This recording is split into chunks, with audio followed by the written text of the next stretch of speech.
start this? So 5 more minutes, we just say that. Okay, then I'll just start.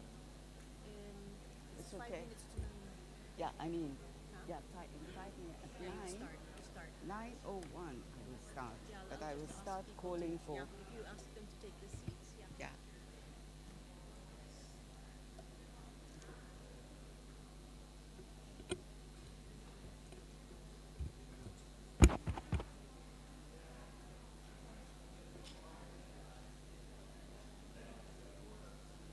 Are you going to be sitting here too? No, no, no. Okay. I'm just going to. I was just to announce. It's So ready? tell them to say, to have their take their seats. Yeah, it's What's working the now. time? Yeah. It's 5 minutes to. So in 5 minutes we start.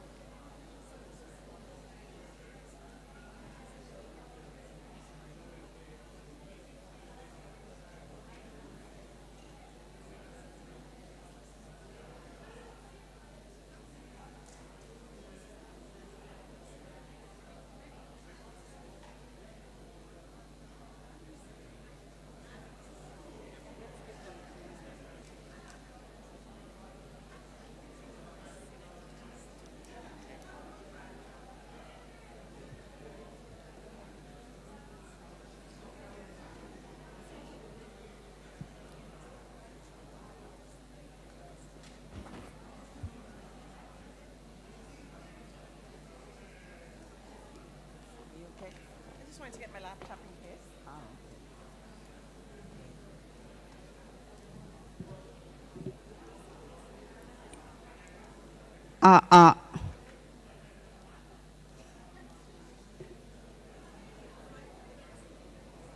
Good morning, delegates.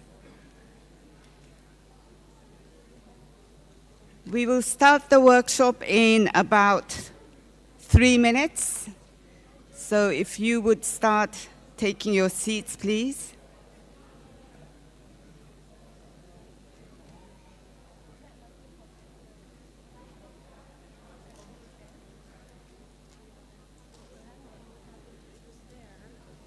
Let me check. It was there because I needed it.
we ring the bell?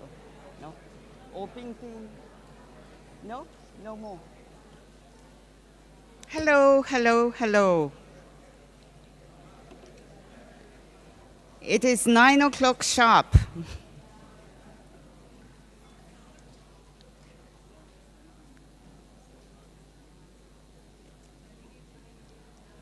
Good morning, distinguished participants.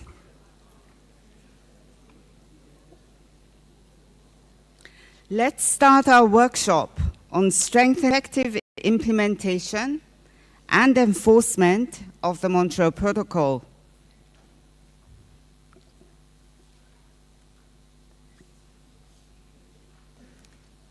Please allow me to start with a few words. The parties to the Montreal Protocol, that is universally recognized as being one of the most successful multilateral environmental agreements, decided to convene a workshop on strengthening its implementation and enforcement. Why? Firstly, parties know that the work under the Montreal Protocol is not yet done. The remaining challenges bring opportunities to reap further ozone, climate, and environmental benefits. Secondly, exploiting to the maximum the protocol's potential to contribute to climate protection will require a higher level of ambition and actions.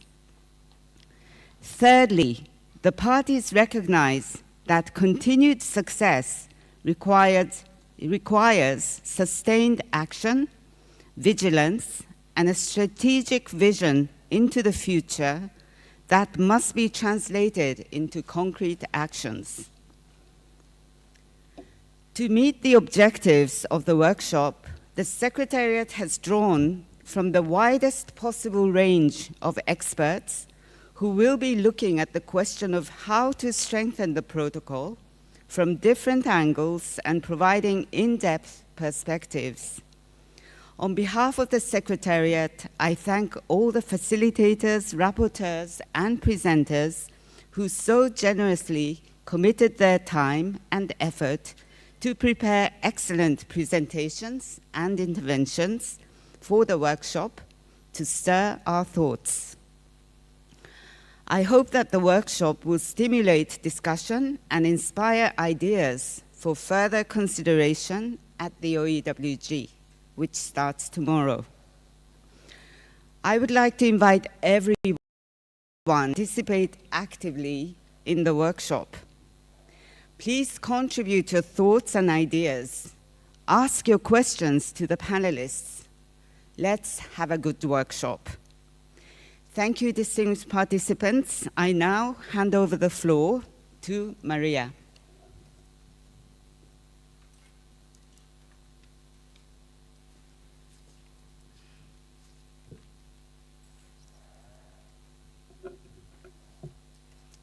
Good morning, participants, and a big thank you for waking up early on a Sunday morning to be with us in what is going to be a very interesting and intense workshop.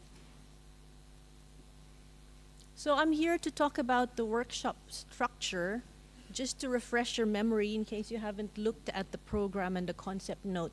So the first thing to note is that although this is an in-person workshop, we do have live streaming on YouTube. So if you want people to know what you're up to today, the QR codes for the YouTube streaming in the morning and in the afternoon are on the screen. So how have we structured the topics, the subject matter, and the ideas that you as parties had asked us to organize into a workshop? So after much reflection and consultation, we have designed the workshop to have 4 substantive sessions and a final wrap-up session. So each substantive session will have a facilitator, a rapporteur, and 4 to 6 presenters. And after each panel discussion, the facilitator will open the floor for discussion. And in the final wrap-up session, we will hear from the rapporteurs who will present the key outcomes of the workshop. So what are the 4 substantive sessions? We have structured the workshop so that we have one focused session on combating illegal trade that will focus on activities that constitute illegal trade and means employed to detect and prevent those activities. That will be followed by a second session on licensing and quota systems that will look at the key aspects of enforceable licensing and quota systems and good practices and lessons learned. Then we will move to the very big topic of implementation and enforcement that will straddle the morning and the afternoon, where the panel will look at opportunities and challenges at international level, key elements of domestic implementation with a focus on the Kigali Amendment, and key strategies and tools for domestic enforcement. Then we will shift gears in session 4 to look at other considerations, so substances, products, uses, and associated activities that are not directly related to the control measures under the protocol but are relevant to attaining the objectives of the protocol. So what is going to happen to the workshop outcome? So in session 5, we will give the rapporteurs an opportunity to present in very high-level terms the key outcomes of the substantive sessions. And thereafter, we will try overnight to capture these outcomes in a document that will be made available to the OEWG on Tuesday morning, when we expect the agenda item on the outcomes of the workshop to be discussed by parties. So that is it for us. We want to give as much time to the panelists. I have had the pleasure of having a sneak preview of all the slides. They're going to be very interesting and exciting. So we want to give you as much time to participate and to listen. So we look forward to your active participation. And I now hand over to Anderson, the facilitator of session 1. Thank you.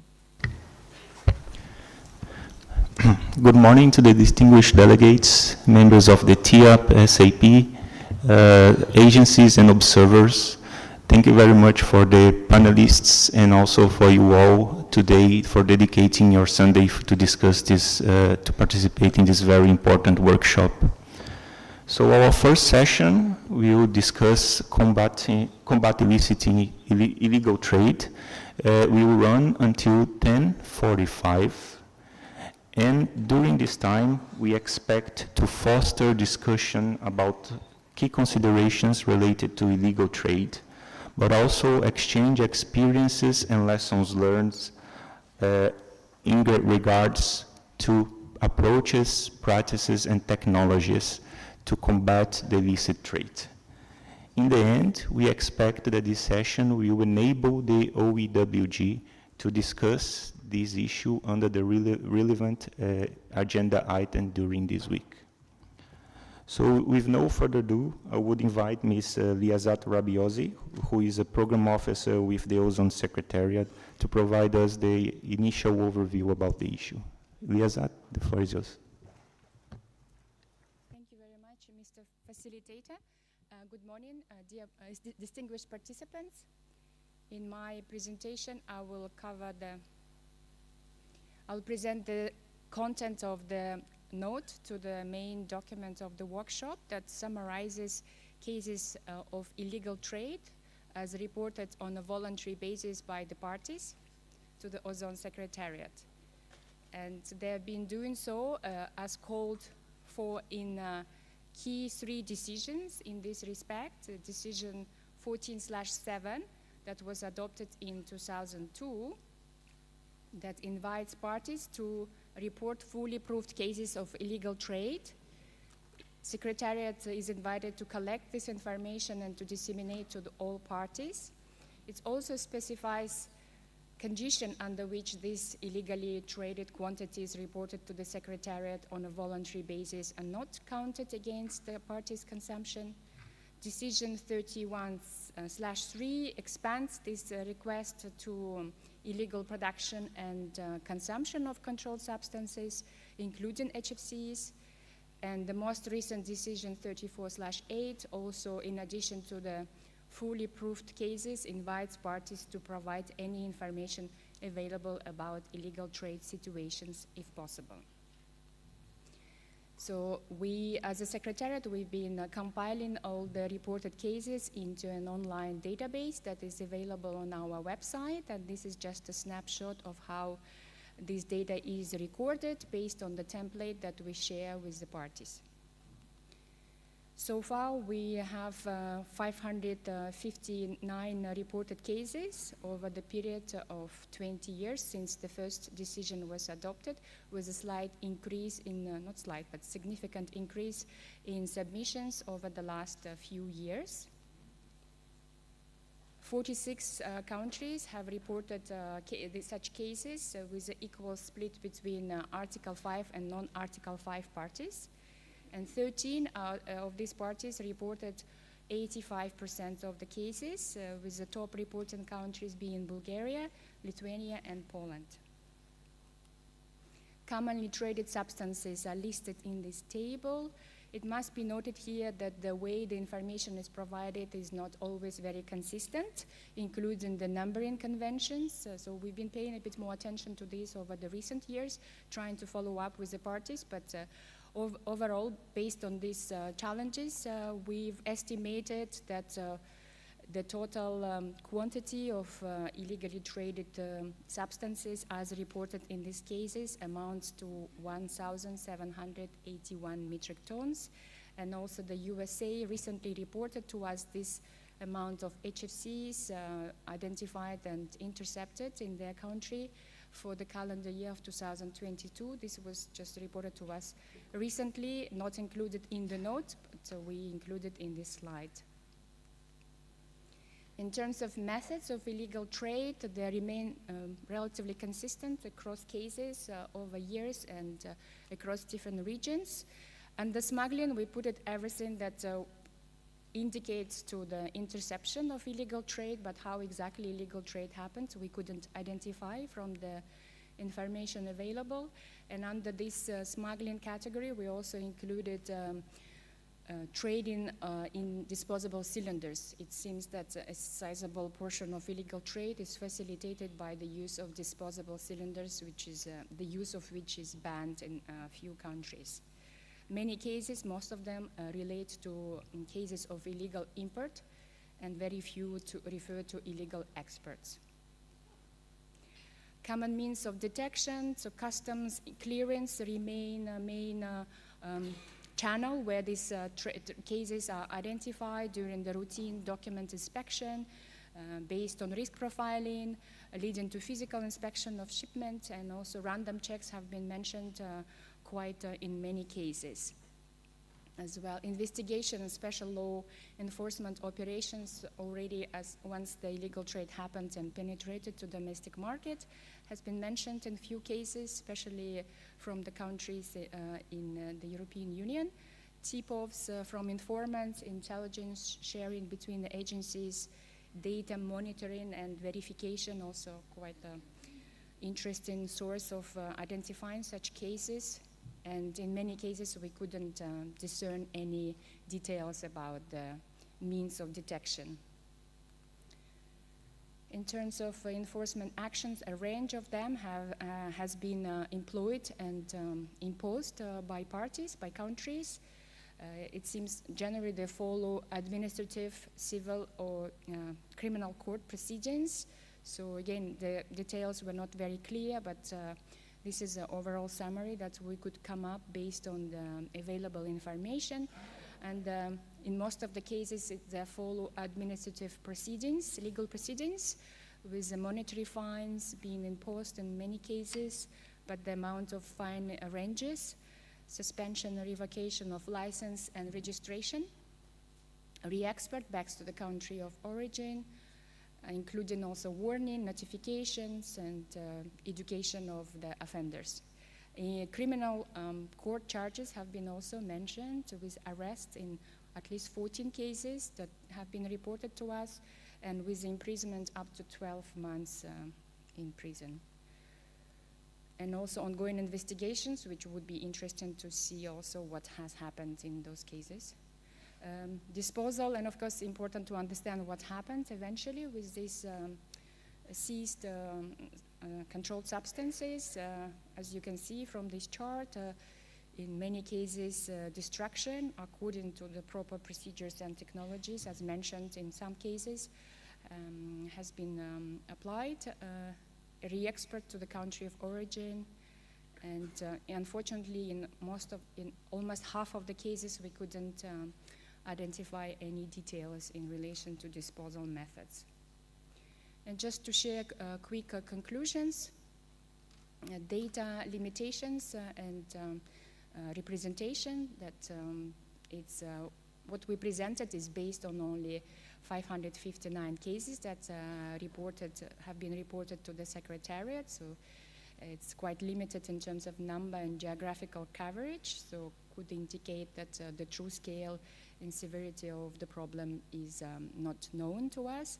Methods, but as mentioned in the note that you can check, we referred to a number of other sources of information that indicate the potential scale and severity of the problem being much larger than we have, based on information we have at hand. Methods of illegal trade important to understand, to be able to design effective solutions. They remain quite consistent across reported cases, and custom inspections as being the main methods of detection, indicating the importance of continued engagement with the custom authorities through cooperation, capacity building, information sharing, and provision of the technological solutions. A range of enforcement actions has been employed, demonstrating the need for a multifaceted approach to tackle illegal trade, including the importance of preventive action through information sharing, education of actors across the supply chain of the refrigerant trade.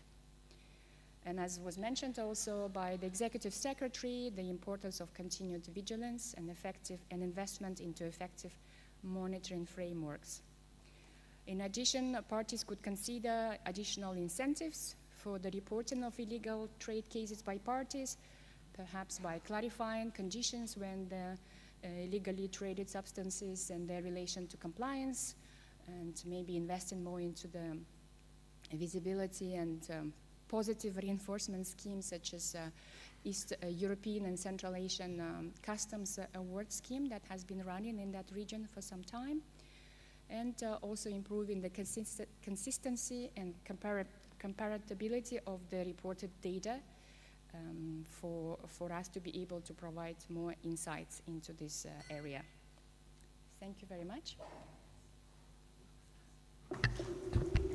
Thank you. Thank you very much, Liazat. It was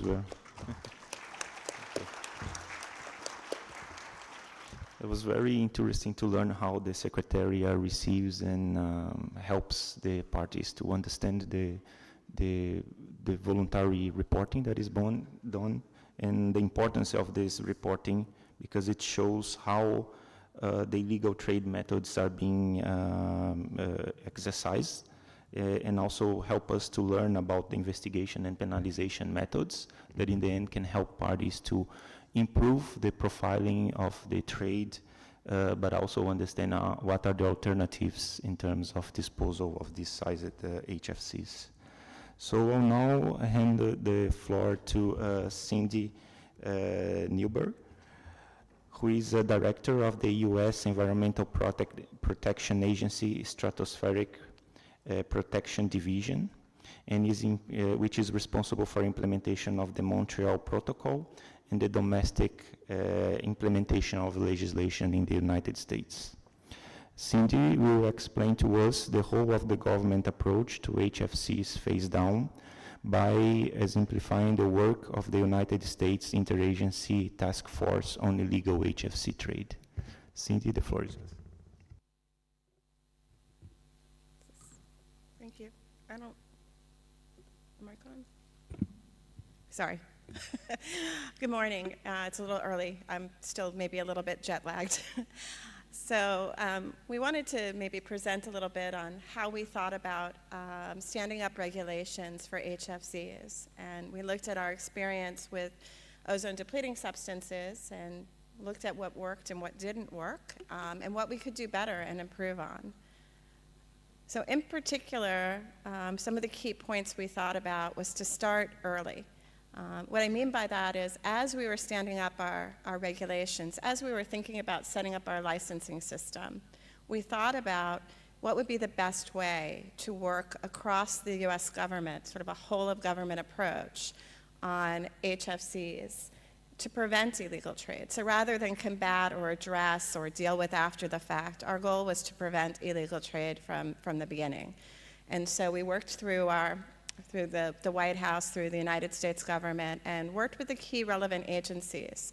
And in particular, we partnered with our Department of Homeland Security, our Department of Defense, our Customs and Border Protection agents are under our Homeland Security Office. And so we worked with these organizations as well as others to think about the best way to think early and often about what to do.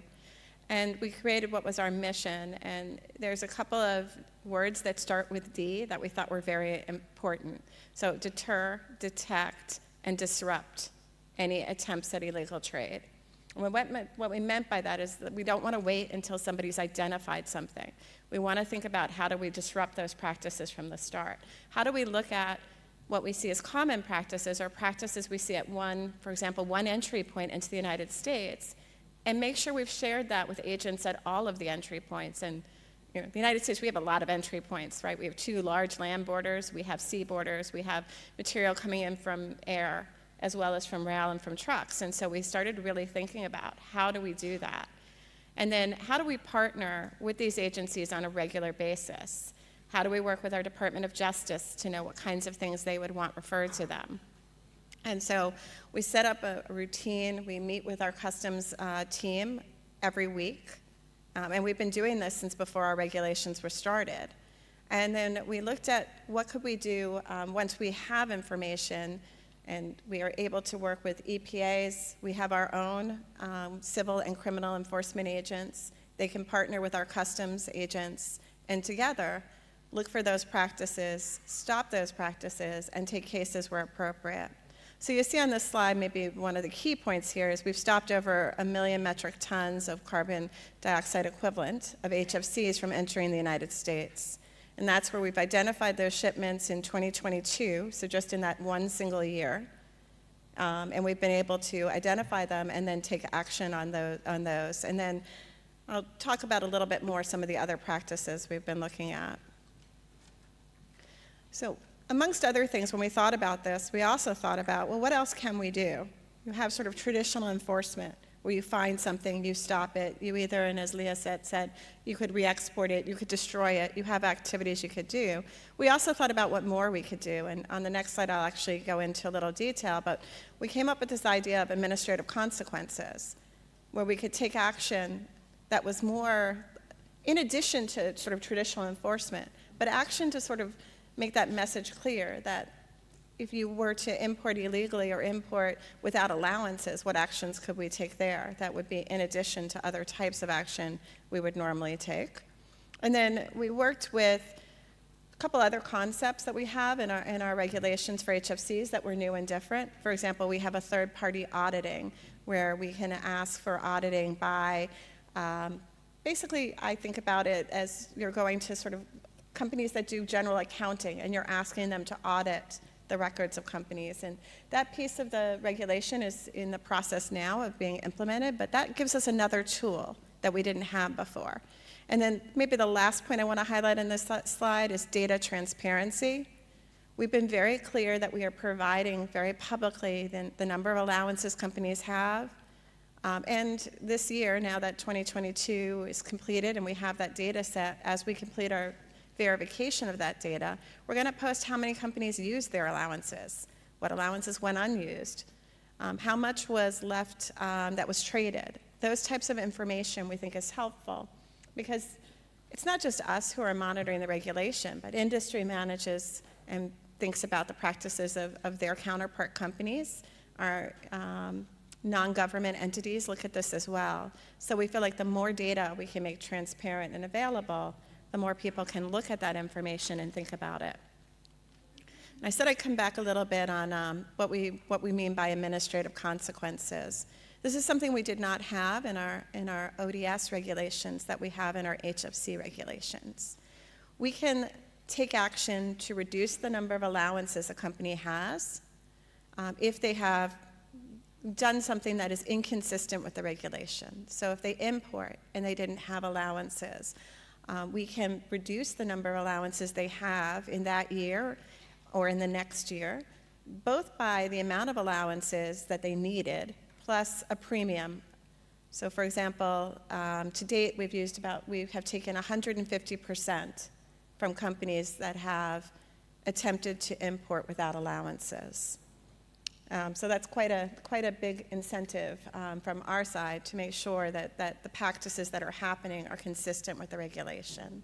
And you can see it's about a little over 6 million metric tons of CO2 that have been reduced. So we've reduced companies' allowances for 2022 and 2023 by over 6 million to represent where we've had companies attempt to import without allowances or other practices that are inconsistent with the regulations.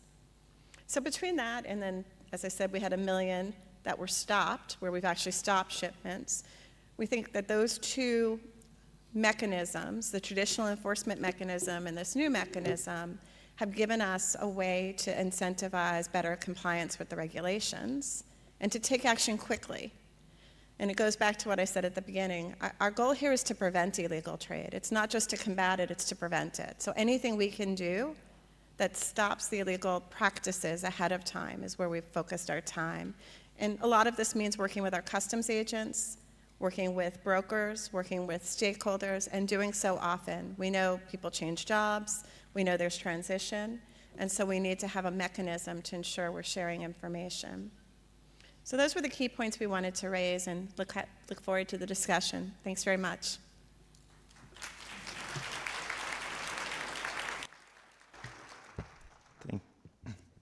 Thank you, Cindy, for highlighting the complexity of the intergovernmental work in the context of having so many different agencies having a role to play in this combat and preventing the illicit trade.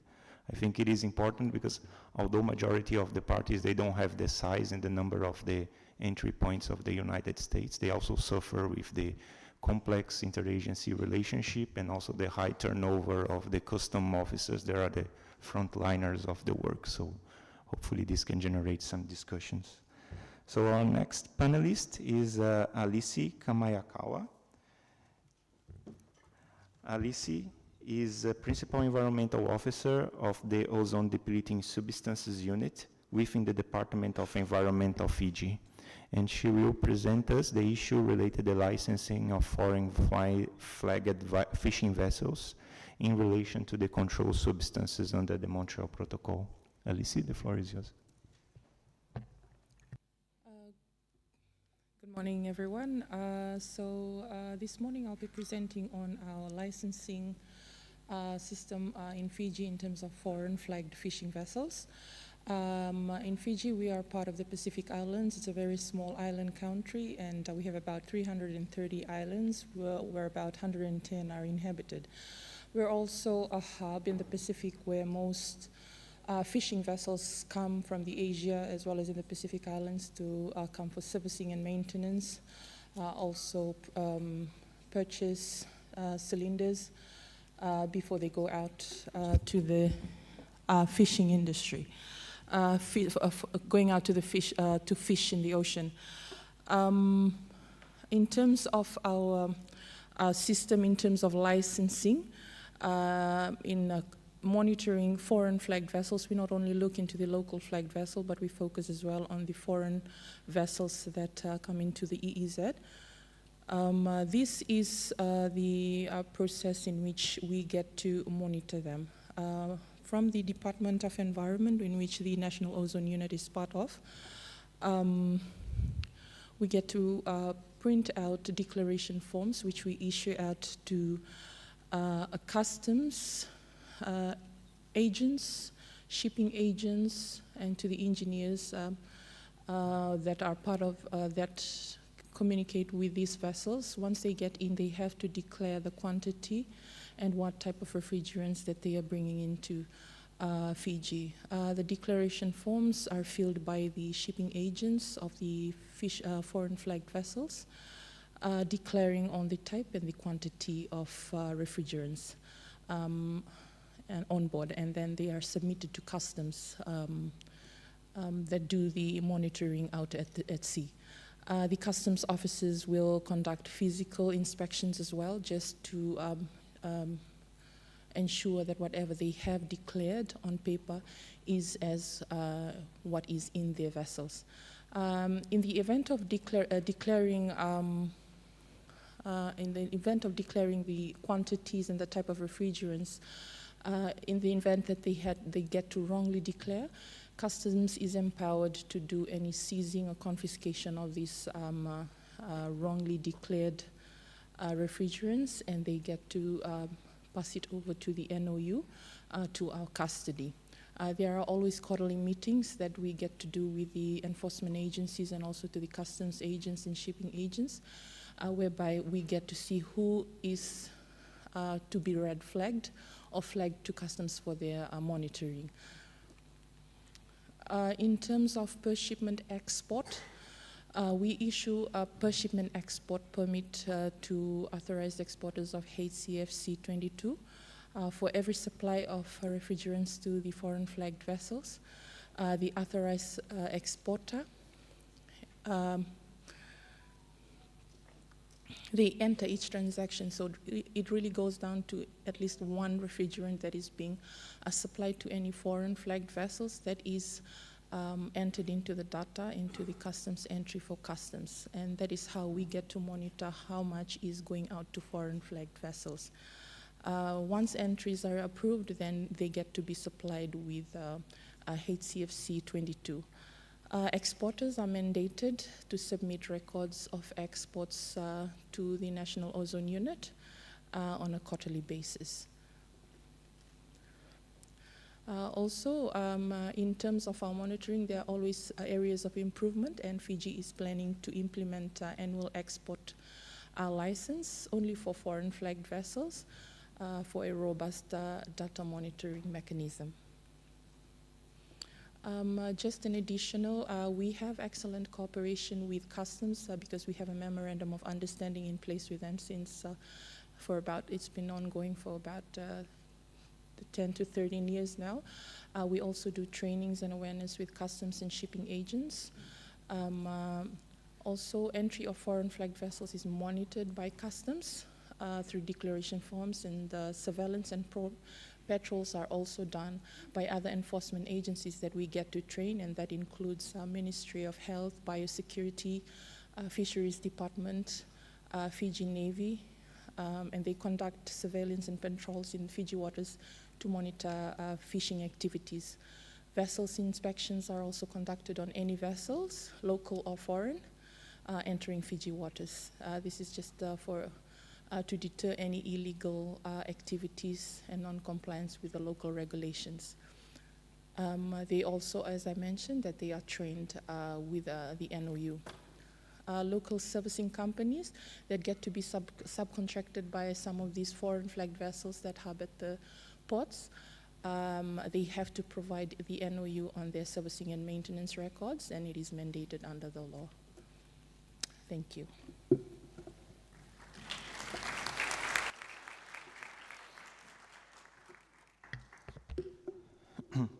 Thank you, Alice, for bringing this sensitive issue about the control of national and particularly foreign flagged vessels. It was important. It was interesting also to hear again the importance of this multi-stakeholder work, and particularly when you mention about servicing sector companies that usually are not the main focus of this type of illicit trade combat.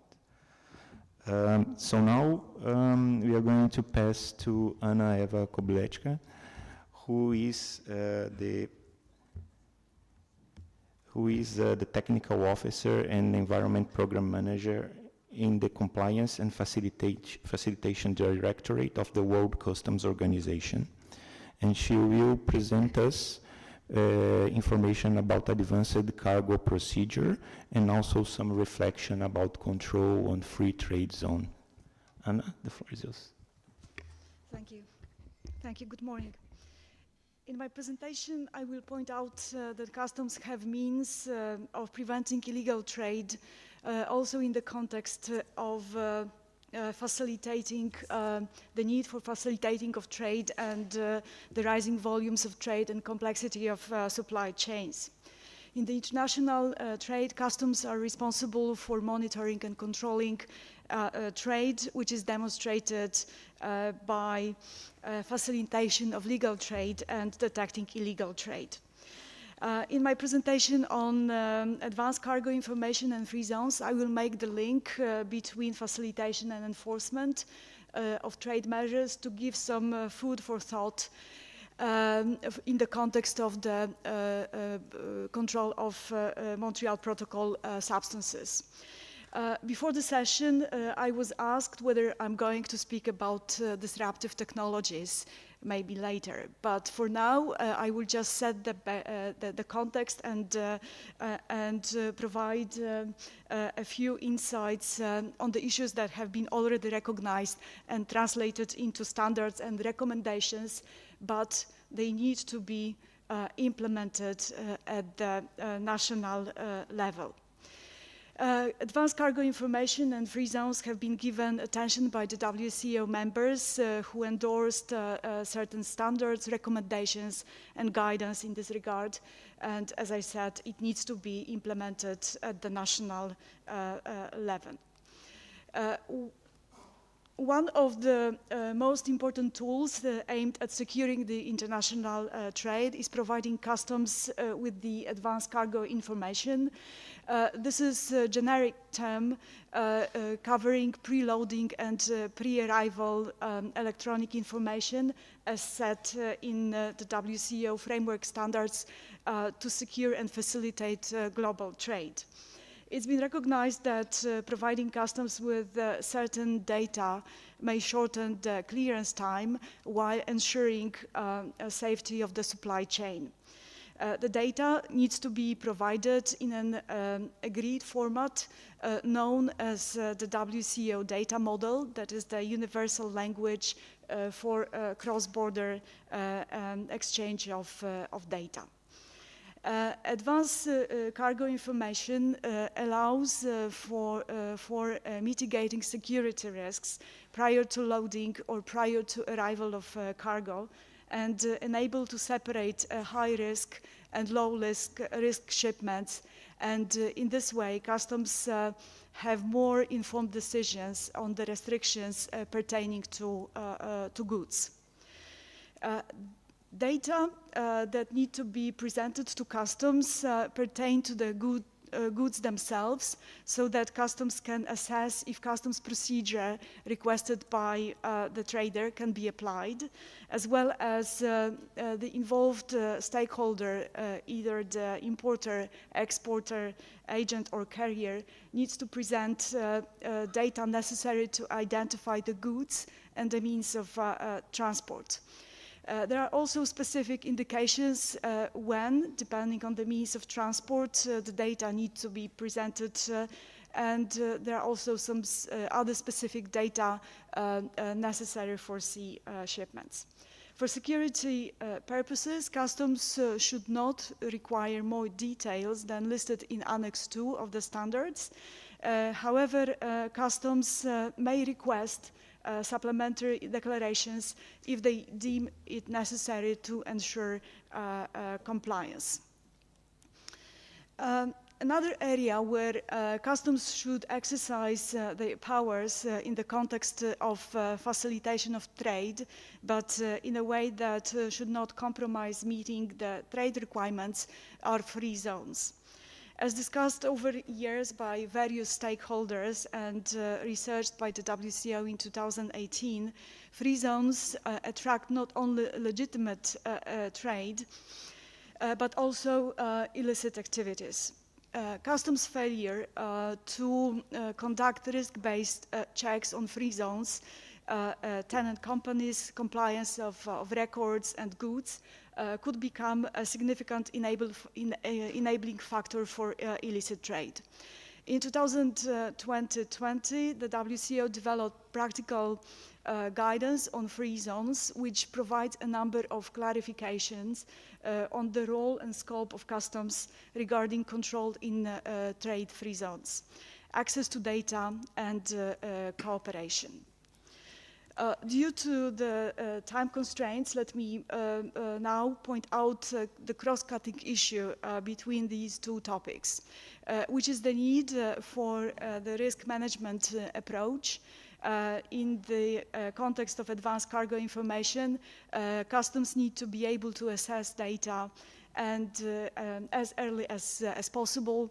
And in the context of free zones, customs need to be able to ensure that the goods that enter, leave, or stay longer than usual in other customs procedures meet the trade measures.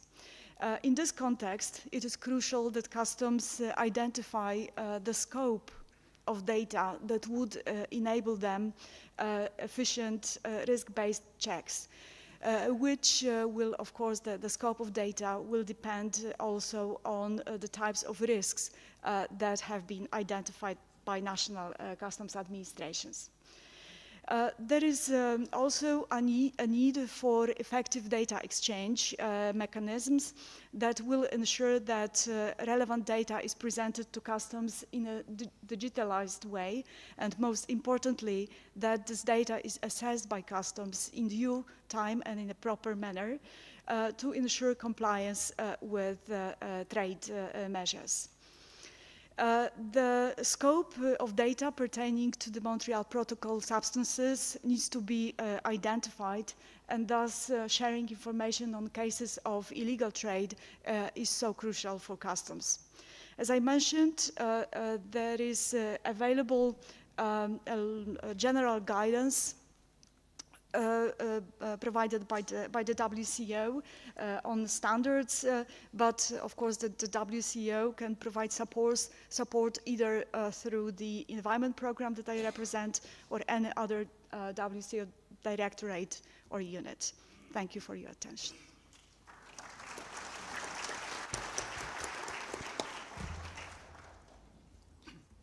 Thank you, Anna, for highlighting the tools that can be used to improve these controls, and also the guide that was issued by the WCHO about free trade zones. So now I'm going to invite our last panelist, Mr. Pipat Popera-Supong, who is a Program Management Officer for Southeast Asia Network and Pacific Island Countries Network of the UNEP Ozone Action Compliance Assistance Program.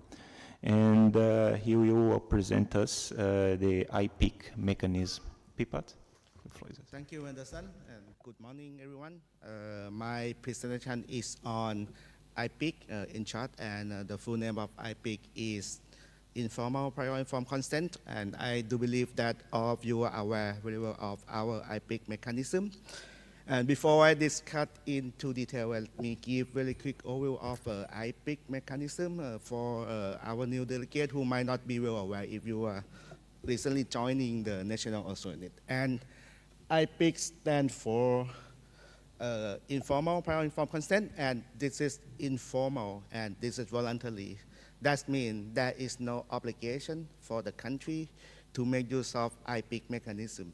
But if the country make use of IPIC mechanism, there will be benefit for the country to prevent illegal trade or unauthorized shipment, because IPIC would require two trading parties, importing country and exporting country, to communicate with each other before the country issue the license. If you communicate with another party, whether this shipment is allowed in your country or not, that will help another country to ensure that when they issue the license, everything is on the right track.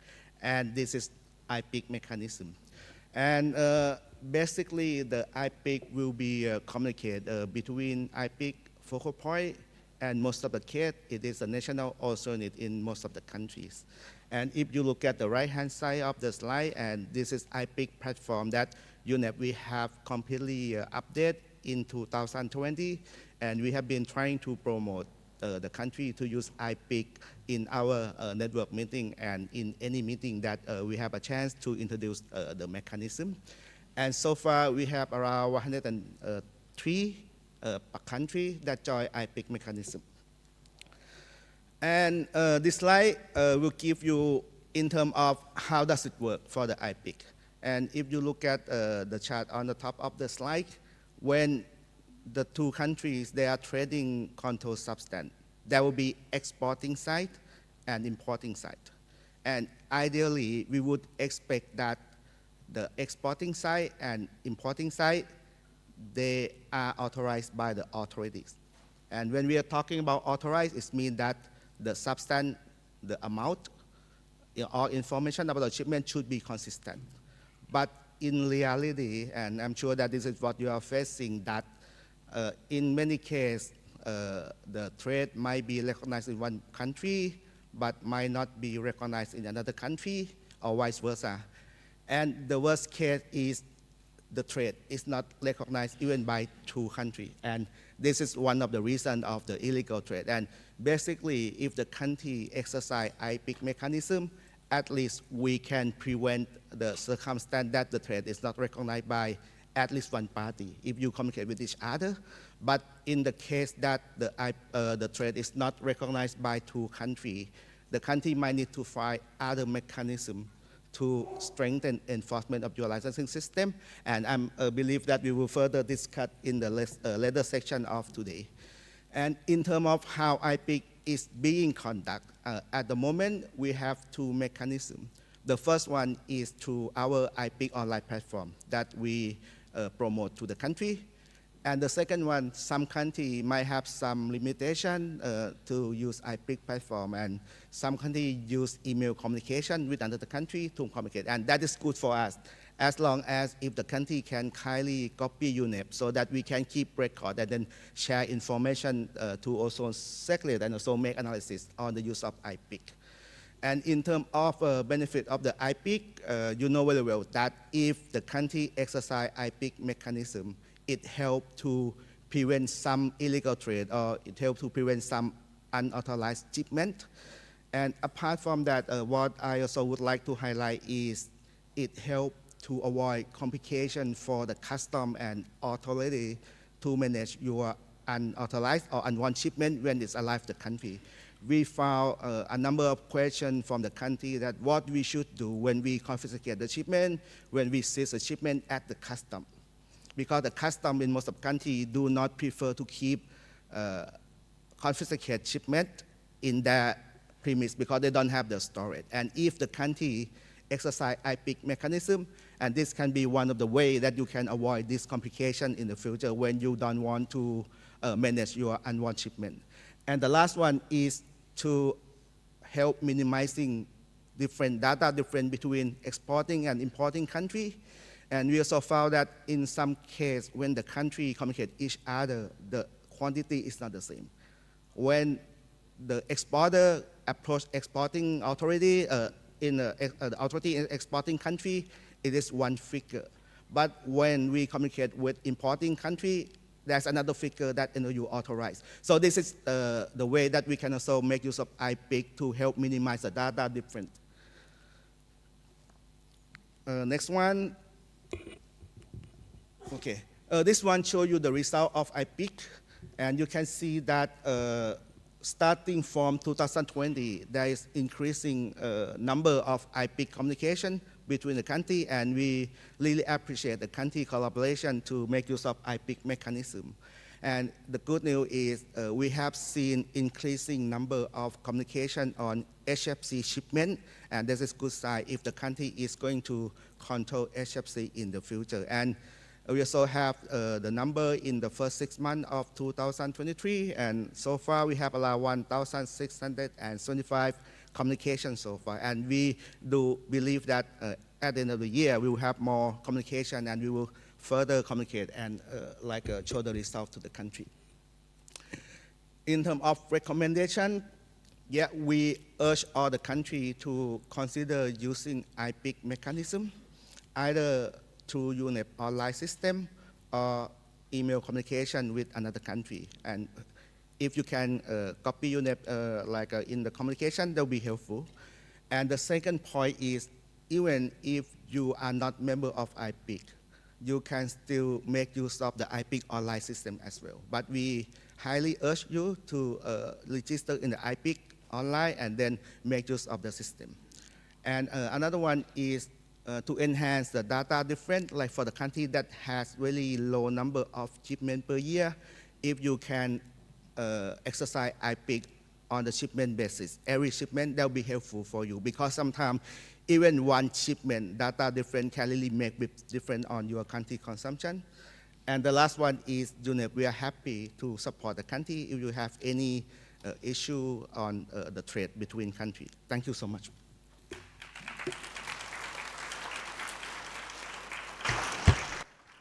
Thank you, Pipat, for recalling us about the importance and the benefits of using the IPIC to improve the control systems of and combat the illicit trade. And once again, thank you very much for the distinguished panelists here today for providing us food for thought about the issue of preventing and combating the illicit trade. We are going to start now the questions and answers part of this session. And would kindly request that when you take the floor, please introduce yourself, saying name and the organization that you belong to. So while we wait people to warm up, I would like to do some follow-up questions. Maybe the first question, if Cindy would be kind to clarify a little bit more. I noticed that you have put together this interagency task force and also the administrative consequences that comes with if illegal cases are identified. But how these enforcement actions are different, or if they are different at all from the standard actions that US does in this matter? Thanks very much. And they are different. They're different in focus, and they're different in the mechanism we use. So in a traditional enforcement case, it could either be a civil or criminal case. And in those instances, we are investigating, you find the activities, you then are working with to take the case against the company. There may be a process of how that works through our legal system, and it may be that that's going to go to a court, depending on the case. It may be that they settle with the agency, with EPA, and we take those actions. And it does take maybe a good period of time. There's the investigation, it's finding that information and reaching out and kind of working through that process. And that is still absolutely something that the agency uses, and we will continue to use. And depending on how large that case is, it might be that it's just EPA, it might be it's with our customs colleagues, it might be it's with our Department of Justice. But that's a little different than what we're doing under the administrative consequences. In those instances, we are making a determination based on the information we have that allowances maybe were not expended when a company tries to import, or there's another violation of that nature. And we're taking the action against the allowance balances that the companies have. And we're either retiring allowances, taking them out of the system, or we may, in fact, also have an opportunity to redistribute allowances to other companies that are abiding with the requirements. We have two mechanisms. And then there's a premium associated with that. So we have said that for first instances, we will take 150% of the allowances out of the company's total and reduce it by that amount, by 150%. If it's a second or third offense, we can reduce allowances by as much as 200%, depending on the situation. So it's really very much looking at, there are many ways you can violate a regulation, right? You could import illegally. You could also, for domestic regulations, you could be using a substance inconsistent with the requirements. You could be emitting more than you're supposed to. So those are all features that would not be through this administrative consequences. Here it's really only looking at instances where allowances should have been used and were not used, and how do we address that situation. Thank you. Thank you very much, Cindy. I see Armenia asking the floor and also Senegal, so we are going to take two questions at once, and also Uganda. Uganda, yes. So Armenia, the floor is yours. Thank you. Thank you, Mr. Facilitator. Good morning to everybody. Mine is going to be three questions, actually, to three presenters. The first question is to Alice from Fiji.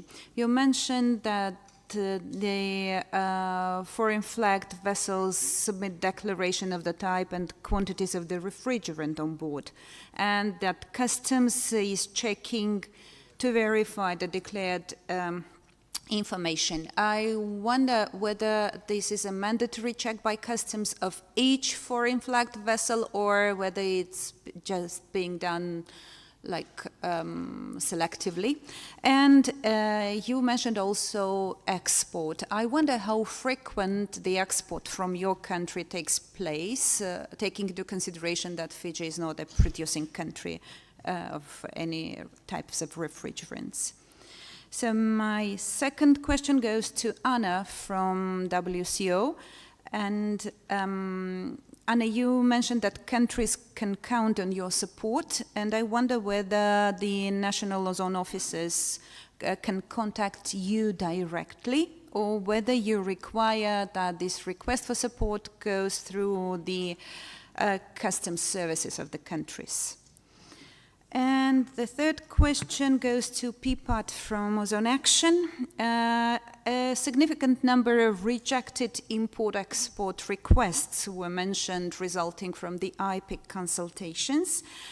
And I wonder how this is reflected in the national legislations of the countries. For example, in my country, if you want to reject a license request, this has to be stipulated in the national legislation. That is the basis for rejection. I'm asking this question because IPIC is an informal system, and I wonder whether those countries that rejected these requests have somehow reflected this in their national legislation. Thank you. Thank you, Armenia. Senegal, the floor is yours.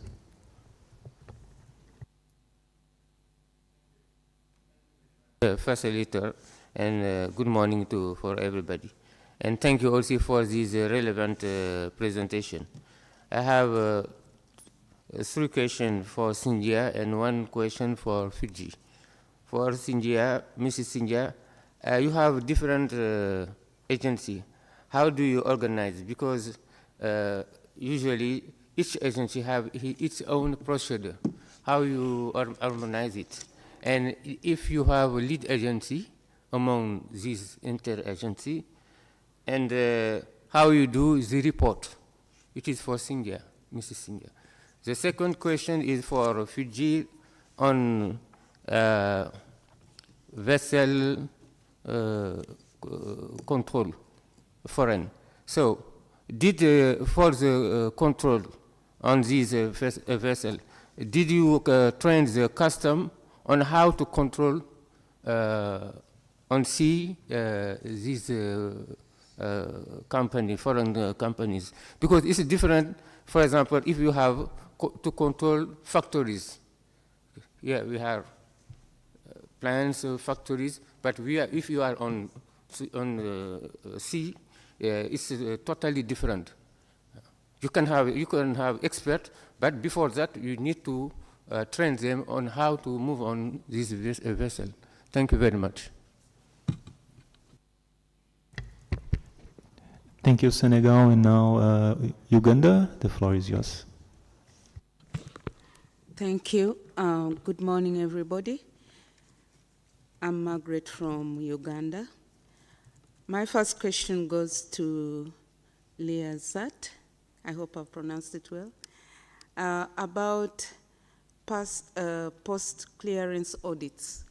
How easy is it to do it? And who would be best placed to do it? And is it costly or not? Maybe you could give an example. And the other is to the presenter, Alisi, from Fiji. Same question as my colleague from Armenia. Is it mandatory or voluntary? And if it is voluntary, then is it effective or not? The other is to presenter from Ozone Action, PIPAT, about avoiding complications on management of confiscated shipments. If you could give an example of what this entails, I think it could bring out a better picture, and then it would be easy to engage the customs authorities to benefit from this option. Thank you. Thank you, Uganda. I'm going to pause a little bit the questions and give the floor to the panelists so we don't have a big backlog. I see that Alisi and Pipat, you have the higher number of questions, so maybe I'll let you think a little bit in your responses, and I would maybe ask Anna and then Cindy to start providing your explanations, and then yes. Thank you very much for the question related to how ozone officers could be contacted. Of course, directly. That would be very much welcome. I represent the environment program at the WCO, which is located in the compliance subdirectorate. However, my program also participates in, and this is very important for us, has participated in a number of regional meetings of ozone officers in Southeast Asia as well as African regions. So my program also reaches out to those networks as well. Today I will be also mentioning about an enforcement operation related to substances controlled under the Montreal Protocol, and I will mention also that in the course of preparation for this operation, customs administrations participating in this operation also are provided with information about the networks of ozone officers, and they are recommended also to reach out to them. Thank you. Thank you, Anna. Cindy, you wanted to take the next one from Senegal? Thank you. Thanks, and thanks for the question from Senegal regarding organization, and I think you're 100% correct. Every agency has their own mandate, their own leadership, their own goals, and so it was very important for us to establish an agreement with how we would do this. So the task force that we have in the United States is co-chaired by the Environmental Protection Agency and by our Department of Homeland Security. It is done at a political level. The two co-chairs from each are very high up in our organizations, and then the staff, though, is of course the folks who are working with the illegal trade activities on a daily basis. And then it includes a number of agencies, so the membership includes both Homeland Security and EPA, and under Homeland Security it is our Customs and Border Protection, also our Coast Guard, and then it includes Department of State, Department of Defense, our Justice Department, and our Commerce Department as members, and we've been meeting at the higher levels, we've been meeting at least 2 or 3 times a year, but at the working level, we meet almost weekly, and EPA and Customs and Border Protection actually have 3 meetings a week to look at trades, review information, and we are in the process of maybe automating more, I would say, our IT, our data exchange, so that they know immediately whether or not a company has allowances, and the customs agent can report immediately if they are flagging a shipment that they think is suspect. So it does take a lot of organization, it took a lot of agreement, and that's why we started this as we were developing the regulation. We wanted to start early and have all the agreements in place so that it was very clear how we were going to address preventing illegal trade. Thank you, Cindy. While we give a little bit more time to Alicia and Pipat, I will maybe ask Liazat to address the question from Uganda. Thank you very much for your question. Indeed, the post-clearance mechanism was mentioned in 4 cases that we have, but I will be a bit cheeky and refer my question to colleagues from the World Customs Organization and PIPAT, because I would know better how it works, but it's a process, from my knowledge, that allows customs officials to go and check the premises of the companies that whose goods already went through the custom clearance and been released to the market. Thank you, Liazat. As I don't know if you want to take it. Thank you. So it will depend. I would say the post-clearance control depend who is better positioned and how it should be organized. Customs, of course, have the possibility and the power to carry out post-clearance controls. They have also their time limits for performing such control. But as in regards to goods that are subject to restrictions and prohibitions, post-clearance control is sometimes a bit less effective from the customs point of view, because usually the goods that have been already released for the market or exported, or it's not possible for customs to inspect the goods as well. Of course, they are able to track all the transactions and the data relevant for import and export or any other customs procedure, but I would say that post-clearance control would need to be performed if by the competent authorities at the market in cooperation with customs. But I would like to reiterate that customs might have certain limitations also in performing post-clearance controls. Thank you, Anna. I will ask Pipat to, on top of following up, Liazat also to address the questions from Uganda and Armenia. Okay, thank you, Anderson. And I just want to add about the post-clearance audit. I understand that, like Les had mentioned about the PCA post-clearance audit, and basically the idea of PCA is the custom, like always mentioned, that they need to release the good because they have time constraint. And we learned that custom authority in some country, they use PCA unit, and in most of the custom, they do have post-clearance audit unit in their country.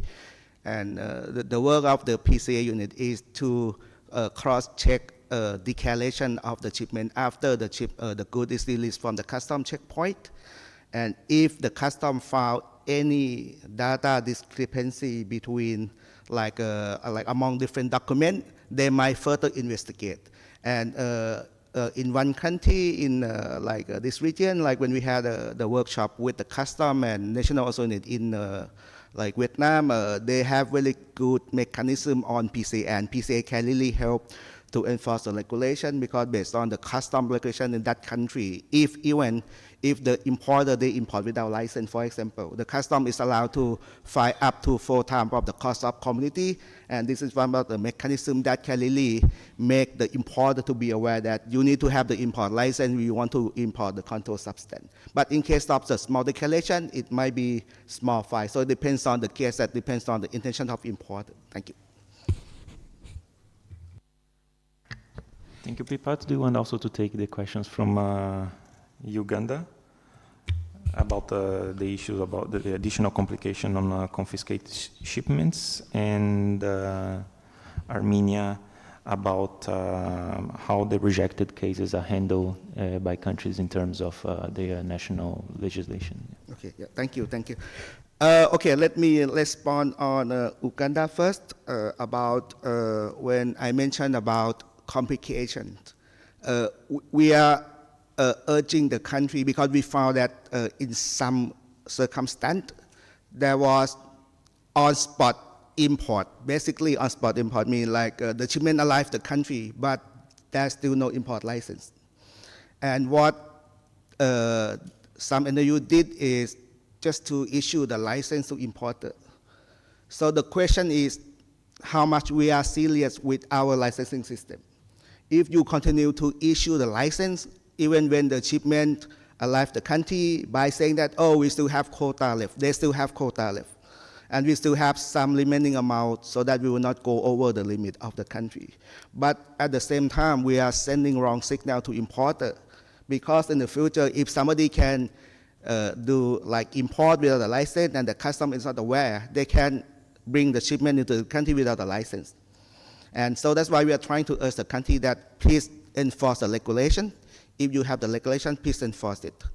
And that's why it's come to an issue that if the custom enforce the regulation, what do we do when the importer import controlled substance without license? So they need to confiscate, right? And the question is, what do we do then after we confiscate the shipment? So there were like a lot of discussion on this one, and one time UNEP, we also produced our fact sheet on what could be an option for the country if the custom confiscated the shipment. It can starting from very low-hanging fruit, like until like a more complicated like process. And for example, re-exporting to original country, and Lisa did mention in her presentation that some country re-exported. But keeping in mind that some country, they even have the regulation that if the custom confiscate, the country cannot re-export it because of that regulation. That means this option is out. The second option is to do auction. Auction means you can, if it is pure substance, not contaminated substance, you can consider doing auction and give it to eligible importer who still have the quota to do auction. And that can be another option. The third one is destruction. And this is one of the challenge of Article 5 country in terms of the cost to do the destruction and the facility to do destruction. And the last one is really low-hanging fruit that the custom never liked this approach, to keep it in the custom warehouse. Yeah, I think that is the question to Uganda.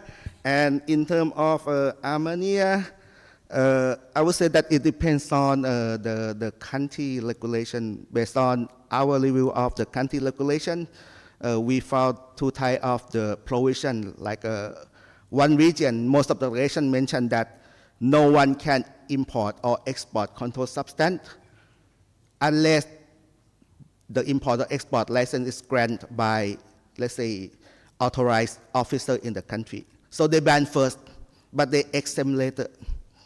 Or the second type of provision is very straightforward. If somebody wants to import or export controlled substance, they need to get the license from authorities. And I think that would be the basis for the country to consider rejecting the IP consultation. But the real question is sometimes when the country wants to consult another country, like the country might not be able to get answer by time, and in many countries you have time constraint that if the importer apply for the import-export license, you have how many working days to issue based on your SOP. And sometimes there's a time constraint, and the question is if the country doesn't get answer by the time, what do you do? And I can give example of Fiji, and Alicia, you can correct me if I'm wrong, that in case of Fiji make it mandatory that before Fiji issue any license, Fiji should get confirmation from another trading party first, otherwise you might not be able to issue the license. Thank you. Thank you, Pipat. Alicia, so thank you. Thank you. Just to answer the question from Armenia, in terms of customs checks for these foreign flagged vessels, this is mandatory under the Customs Act. as well as the ODS Act under the NOU. So it's both incorporated in both legislations of both agencies. In support of that, we also have a memorandum of understanding with customs agencies that also allows the customs officers to actually do this mandatorily on every vessel that comes into the dock at the different ports in Fiji. Also, just to in support of Uganda's question, is it effective? I believe it is quite effective based on some of the confiscations and detainment that we have done on some certain foreign flagged vessels from wrong or incorrect declarations. We have from the incorrect declarations, this was found out from customs officers that went to verify whatever has been declared, and they have in turn confiscated or detained most of the undeclared refrigerants that were in their vessels. In terms of export process on how frequent it has become very frequent lately. And this is why in my presentation we have come up with, because that is an area for improvement in terms of our monitoring, we are planning to implement an annual export license just to cater for this issue in terms of the frequency of the frequency of foreign flagged vessels coming into the dock, and for us to monitor all in terms of licensing them. So this has to be looked into as well for improvement of our SOPs. Just secondly, for Senegal's question, did we train customs to monitor these foreign flagged vessels? Yes, in terms of the enforcement officers training that we get to do under the HPMP project, we get to train customs officers mainly on import and export of any refrigerants that are coming in from our supplying countries like Singapore, China. Apart from that, we also train them in terms of the physical verifications, in terms of identification on the fishing vessels. Because apart from the imports and exports that are coming in containers, one of the main ones that is becoming also a challenge in Fiji is the amount of fishing vessels coming into the country, and how we should monitor them in terms of the amount of HCFCs and other refrigerants, including HFCs, that are coming into the fishing vessels. So they are trained, because it is also mandatory under their law for them to check on fishing vessels and what they have in their vessels.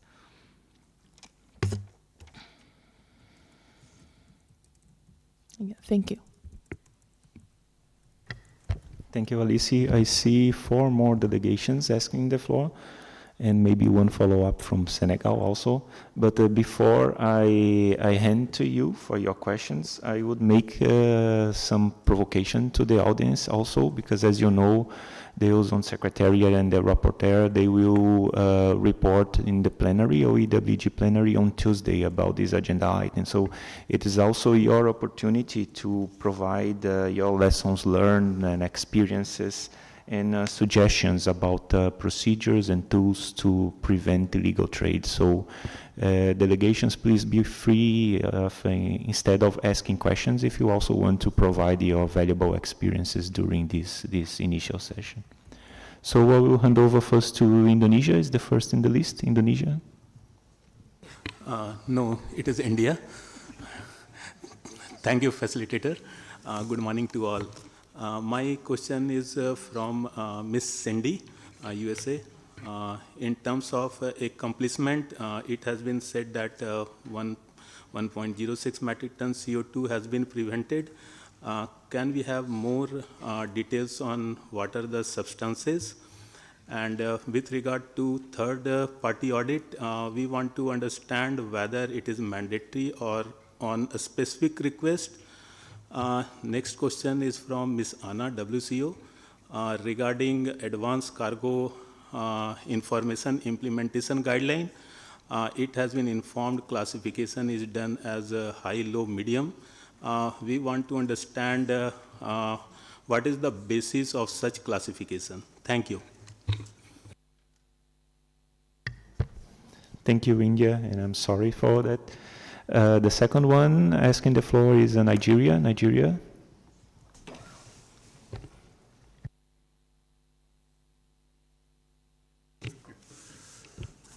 Thank you. Thank you, Mr. Facilitator, and good morning to you all. My question goes to the presenter from US. She did mention the challenges faced due to deployment of custom personnel, and also that they have mechanism in sharing information. Please share what are these mechanisms put in place for sharing information amongst related agencies? Thank you. Thank you, Nigeria. The next on the list is Myanmar.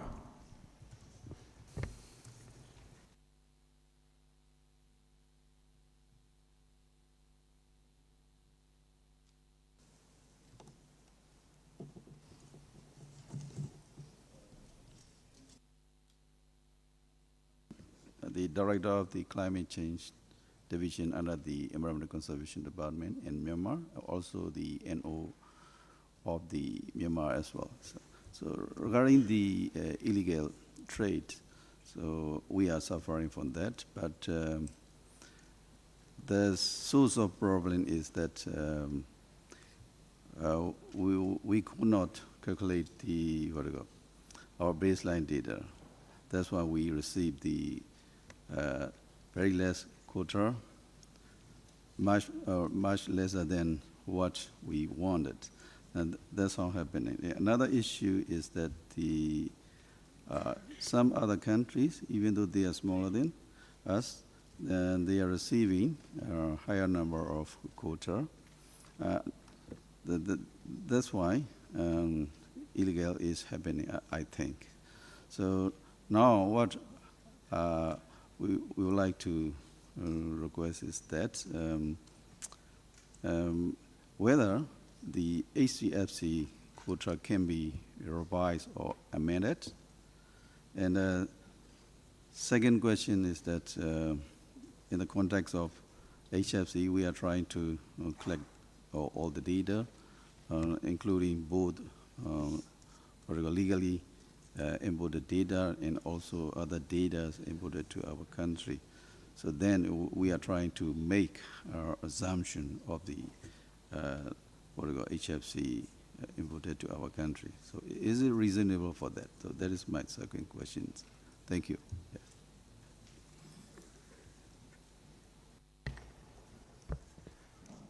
Thank you. I believe Tunisia had asked the floor, but I see that is down.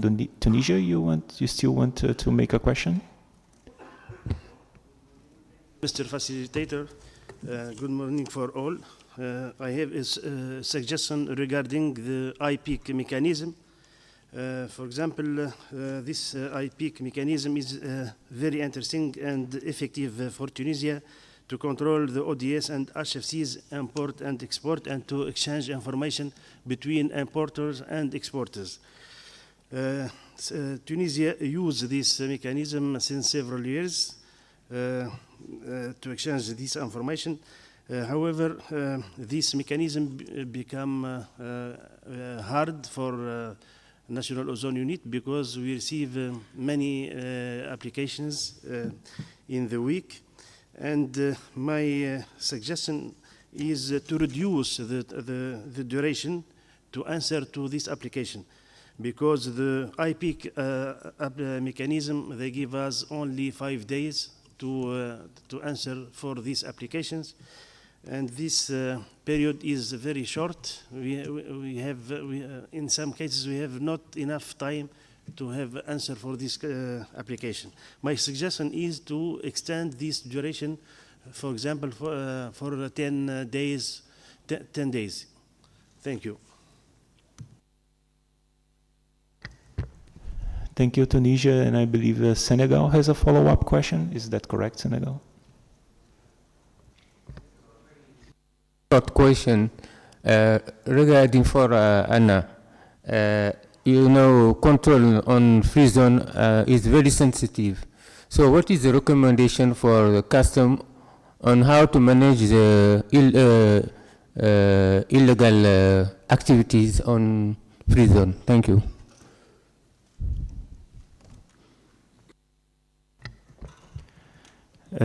Thank you, Senegal. South Africa. Maybe this is the last question before we pass to the panelists. Thank you, South Africa.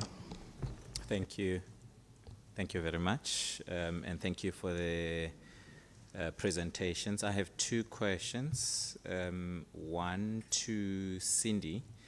I think you, if I understood correctly, you indicated that where you found non-compliance with the regulations, you reduce the allowances.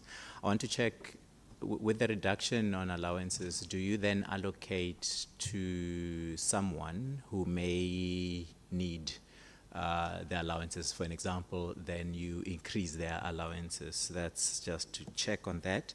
And the second question is to PPAT on the IPIC. And I think my colleague from Tunisia touched on it a little bit.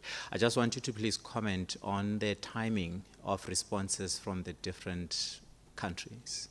So where there are delays with regards to communication, what do you suggest that, how do you suggest that delay should be dealt with? I know my colleague from Tunisia was already making a suggestion, but how would you advise as well on dealing with the delay in communication or non-responses for that matter? Thank you. Thank you very much for your questions, and I believe the winner of this round of number of questions is Cindy, so maybe I'll give Cindy a little bit more time to consider her answers. First of all, I would like just to make a comment about Myanmar, because I believe, if I understood well your question, that is related to quota allowance and possible revision of baseline. It seems that this is not the topic of this session, and I don't know if there is another session that this could be taken, or if it is better for your subject to be taken bilaterally with the Ozone Secretariat as a matter of consultation. But maybe I will give later the floor to Meg and Maria, so she can better clarify the way to procedure with your specific demand. In the meanwhile, maybe Anna, could you take your questions raised by India and I believe Senegal? Thank you very much, India, for the question related to the scope of this critical information that is needed for identifying risky consignments. As I mentioned, advanced cargo information pertains to the goods themselves, means of transport, and traders. So in terms of goods, the most critical piece of information for customs is classification and description of commodities, so that they would be able to identify what shipments would require customs control in regard to the trade measures imposed by the Montreal Protocol. This is quite difficult as or challenging for customs, as the data that is provided through this advanced cargo information comes from trade documents, trade data. And it's not always the case that the substances are identified or described in the way that customs would like to see this. That is through the customs codes, the harmonized system. So customs need to familiarize themselves and be aware what kind of description and what kind of codes or kind of how to identify the substances on the basis of trade data. Another element is the traders, the compliance of importer-exporters. So, of course, the advanced cargo information contains this information. So once customs are aware of any suspicious or adversely known operators, they should implement this information in their risk assessment, risk management systems. And when it comes to means of transport, customs would need to be aware of a very specific shipment or a container that is suspected of illegal trade, and of course they would be able also to implement this information in their risk assessment. In regard to the question from Senegal related to free zones, this is understandable that sometimes it's a sensitive issue because the customs need to compromise on two issues, that is facilitation of trade and giving economic opportunities, as well as exercising their powers and mandates to perform controls over goods that enter or leave the free zones.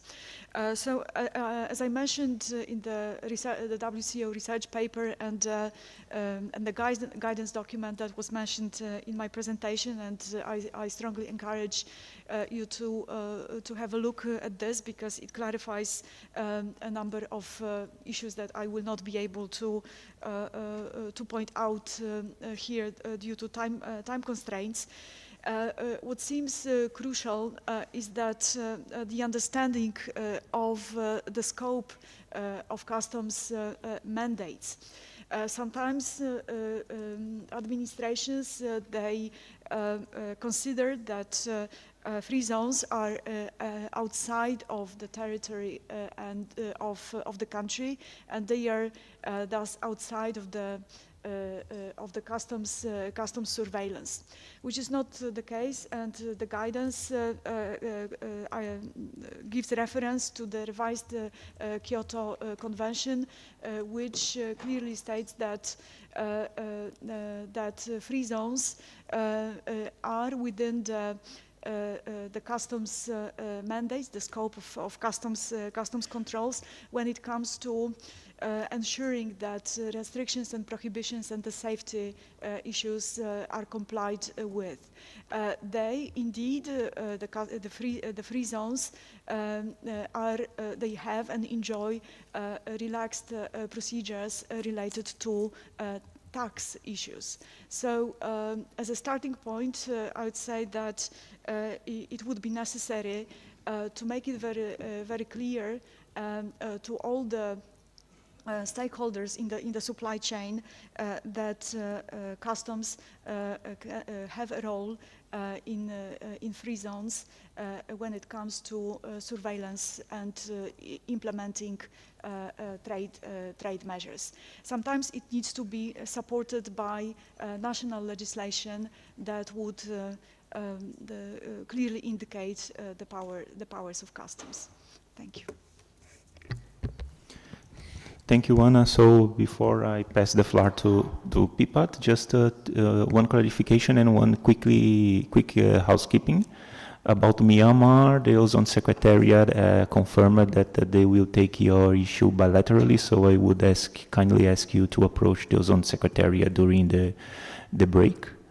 And for the distinguished delegates and other delegations present, as this is a new speaker system, I was told that if you want to ask for the floor, you just need to press the speaking button one time, and it will blink, and when you are given the floor, the technician will open your microphone.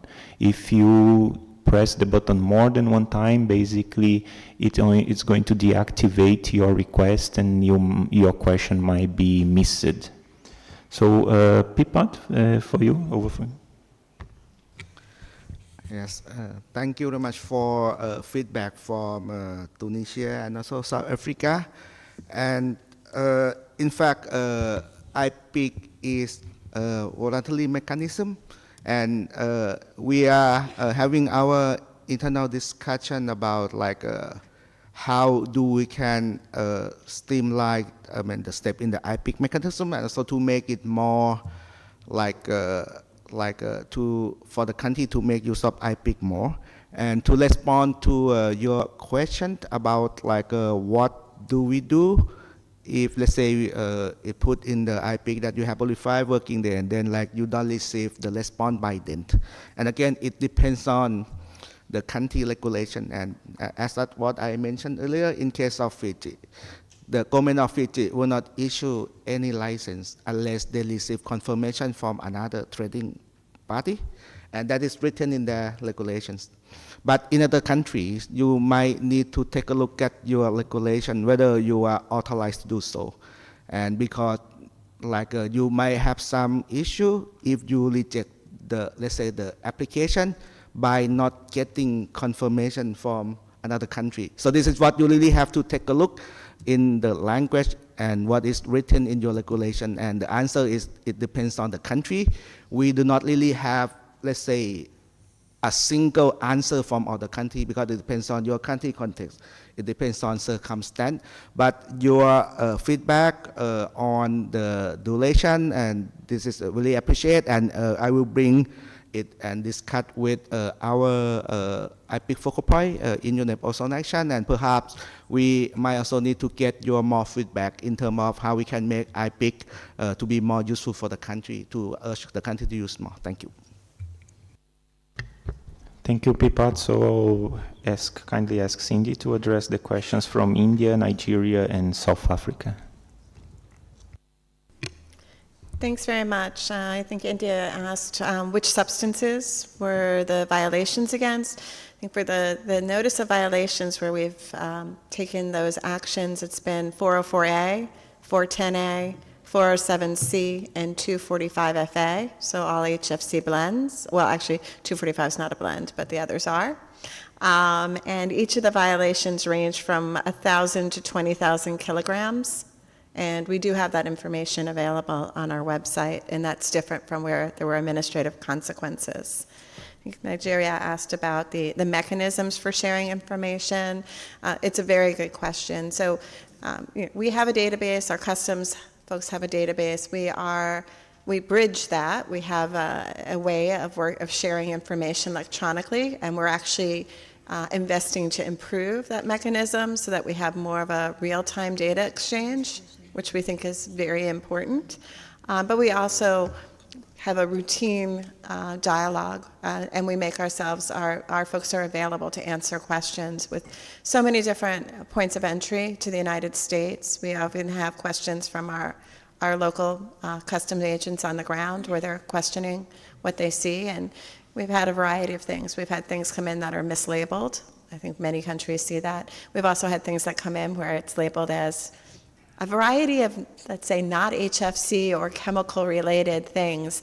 It could be that there's furniture coming in, or food products like potato chips, and then further back in the shipment, you could find that there's actually canisters of HFCs. And so we're also working on sharing information about what to look for, what kinds of things to trigger and look for where something seems a little bit off in a shipment. And then I think South Africa asked about retiring allowances or redistributing allowances and what we do. We actually have mechanisms to do either one. We can either retire the allowances and the premium, so 100% of what was where a shipment was coming in without allowances, and then a premium on that. Or we do have a mechanism that allows us to redistribute allowances.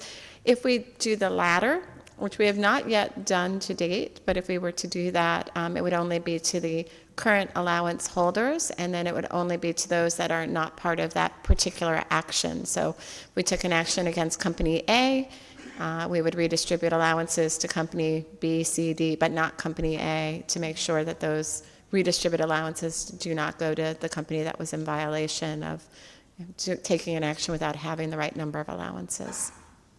I think that answers those. India also asked about the third-party audit, if it is mandatory and how. Right, sorry, I missed the question from India on third-party auditing. It is mandatory. The way we structured our regulations was not everything started all at once. So the auditing is the next phase of the requirements. It will be mandatory for all of the companies to work with a third-party auditor.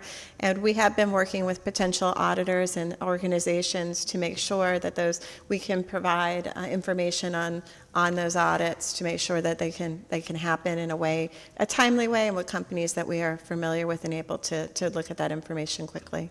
Thank you. Thank you, Cindy. We are approaching our closure, so we have time only for, I believe, one question, which is Samoa. Samoa, please. Thank you, Mr. Facilitator, and I acknowledge with appreciation all the presentations that have been presented this morning. I think they all had very important and good information for us. We also like to thank the operators, the IPIC, and all the countries that have been helping us in operating the IPIC mechanism. I think it's proved very useful, and active countries always been Fiji and China. And just to have a question for Alicia, and also Liasat and PPAC can help out.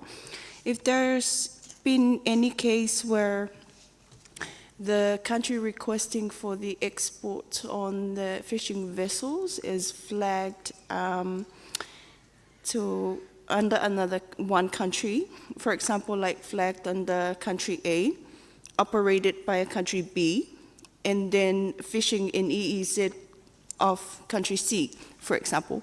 So in that case, who do you issue the export license to? Who is accountable for the consumption that's going out to a specific fishing vessel?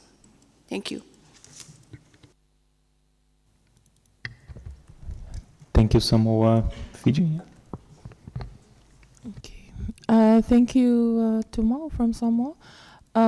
Basically, it will depend on who is the buyer, who will be requesting for the refrigerant from the suppliers in Fiji. If it is the if it is country A or country B or country C, the person that is the country that is applying will be the one that will be assessed on the license for export. Thank you. Thank you, Alicia. I don't know, Pipats, do you want to complement anything as Samoa mentioned? This one, I don't think that I'm in the position to answer. It's really country like management. Thank you, Edison. So thank you very much. We already reached our time, right on time. So thank you very much for the panelists, for the valuable discussions, and also helping to keep the time of the session. And thank you for you all delegates and observers for the constructive questions. We are going to break now for coffee break, and please be back 11:15 for the second section of the day. Thank you.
Yeah.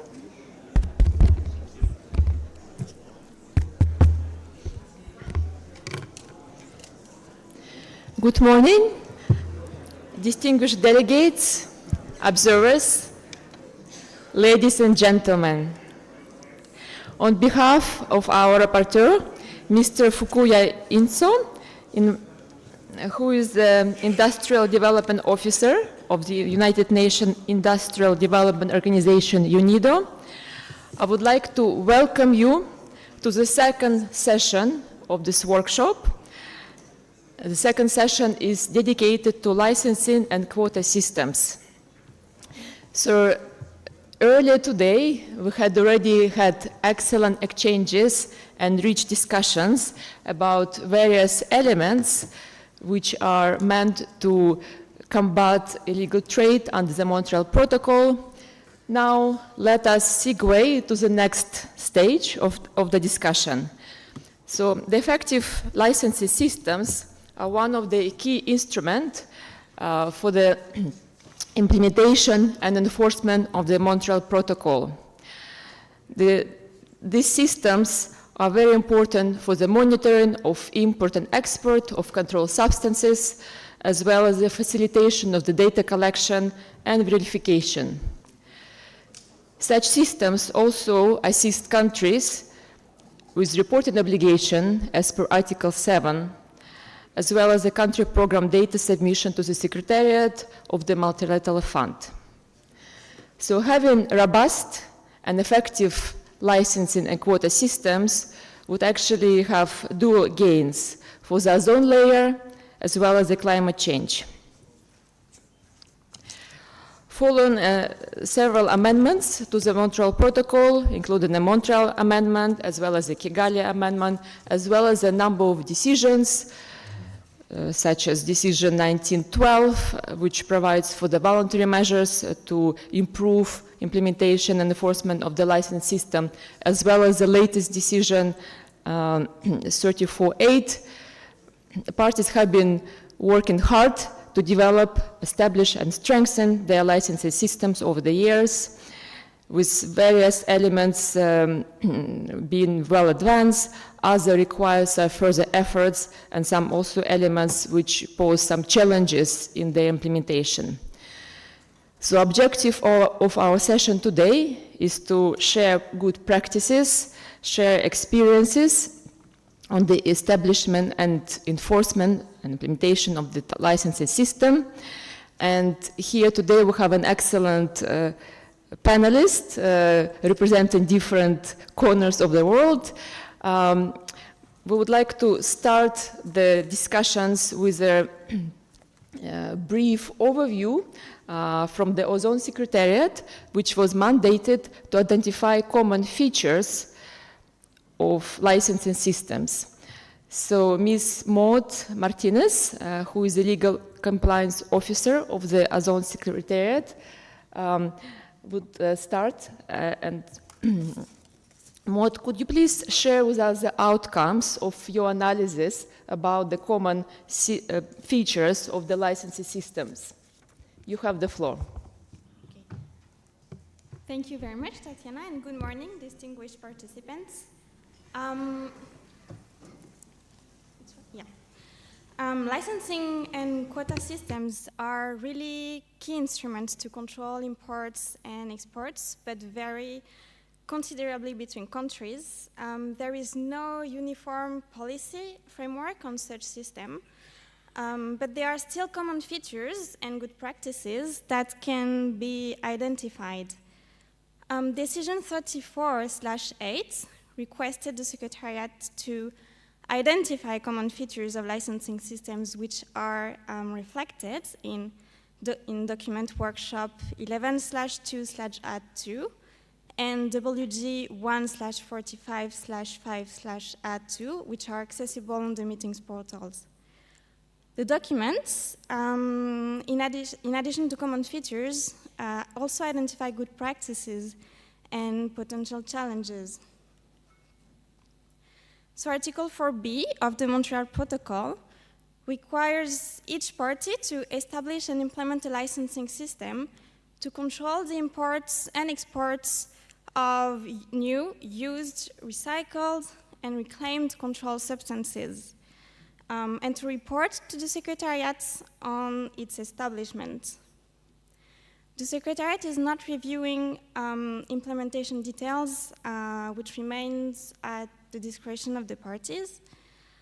Licensing systems also facilitate data collection and verification to meet reporting requirements, and the data collected on imports and exports also allow for cross-checking of information between importing and exporting countries.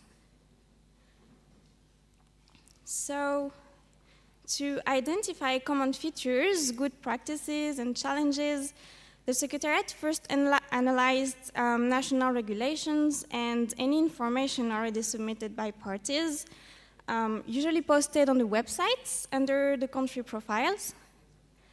The Secretariat also reviewed knowledge material, including previous studies on the issue, and also past recommendations from decisions of the parties.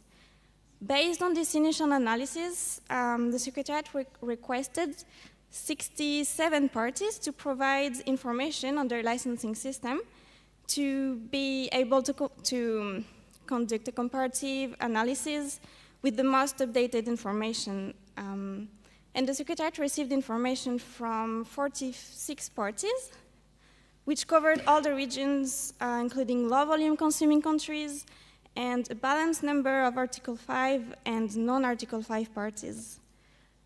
The information provided included regulations, briefing notes, links to online licensing systems, and verification reports.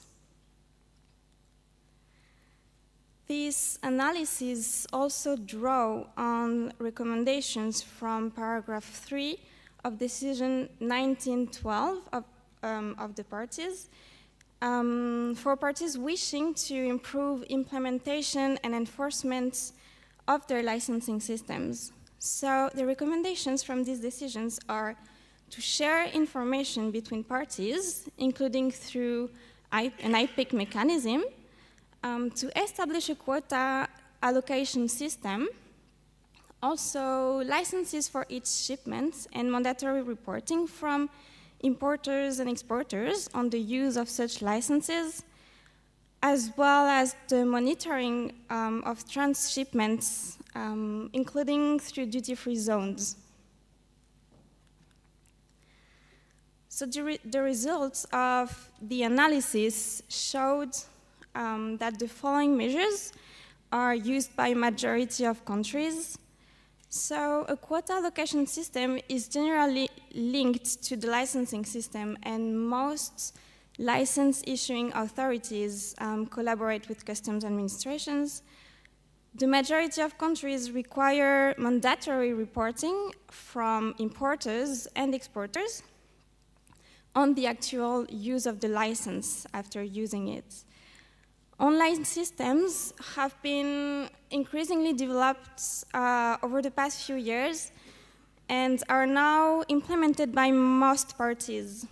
And parties generally provide also for penalties for wrongful use of the license, and of course are engaging and communicating with the relevant actors through trainings, awareness-raising activities, including for customs agents and enforcement officers. Then the Secretariat identified good practices that are used by a few countries, or at least not the majority of them, which includes licensing products and equipment, also clear written procedures to ensure the continuous understanding of the respective roles of licensing operators to address, for instance, the rotation of customs officers. Some parties also include as a requirement for licensing the accuracy of labeling, and licensing in some cases are also issued for each shipment to facilitate monitoring of imports and exports. The use of a single window concept has been also identified in some countries. This concept is considered as an online single entry point, connecting all the relevant actors of the licensing systems, which can access to the information that they need on a real-time basis. Good practices identified also include the use of an IPIC mechanism, and even sometimes parties just communicate on a bilateral basis with each other to cross-check imports and export data, which is not generalized. Some countries also institutional private-public partnerships, for instance, through committees involving several actors to discuss quota and licensing allocations. So during the analysis, the Secretariat may wish to consider. It appeared that some parties only issue licenses for imports, but not for exports. Licensing exports is also a requirement from the Montreal Protocol, even if the party is not a producer. It also appeared from the analysis that some parties only cross-check information with customs data to meet the reporting requirements under Article 7 or to the multilateral fund, and don't really seek information from other relevant sources, which may be other ministries involved in trade or finance, from other importing or exporting parties. And finally, monitoring of transit movements, including through duty-free zones, is also usually not part of the licensing requirements. So thank you very much. I will stop here, and I will now hand over to the facilitator, Tatiana. Thank you.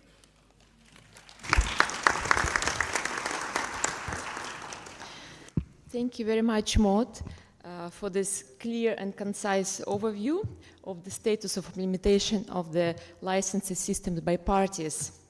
And indeed, impressive progress has been made by parties in establishing system with some common features. And that's important because that helps to reduce possible loopholes, as we all know that offenders target jurisdictions with weaker enforcement. So to have these common features in place, it does reduce the opportunities for offenders to initiate some illegal activities. And I did note also some area of which require further strengthening, such as control of export, duty-free, also comes up quite often, right? And the monitor on transit movements. So this is perhaps areas which do require further work.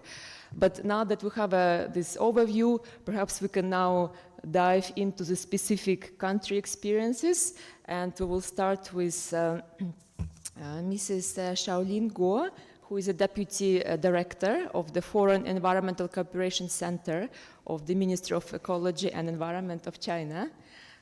Please, Shaolin, you have the floor. Tell us about the China's licensing quota system, as well as the use of IPIC in China. Thank you. Thank you, Madam Facilitator, and good morning, everyone. Today, I would like to share the information on the licensing and quota management system in China. As a party to the Montreal Protocol, China has built up its regulatory and policy system on import and export of controlled substances under the Montreal Protocol. From the year 1999 to now, the Ministry of Ecology and Environment, acting as the lead ministry, jointly with the General Administration of Customs and the Ministry of Commerce, jointly issue the measures for the administration of the import and export of ODS, and also establish the National Management Office on Import and Export of ODS.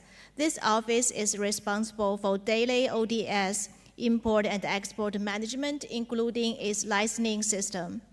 And also from the year 2000 to the year to now, there are 7 batches of catalogs of controlled ODS for import and export issued.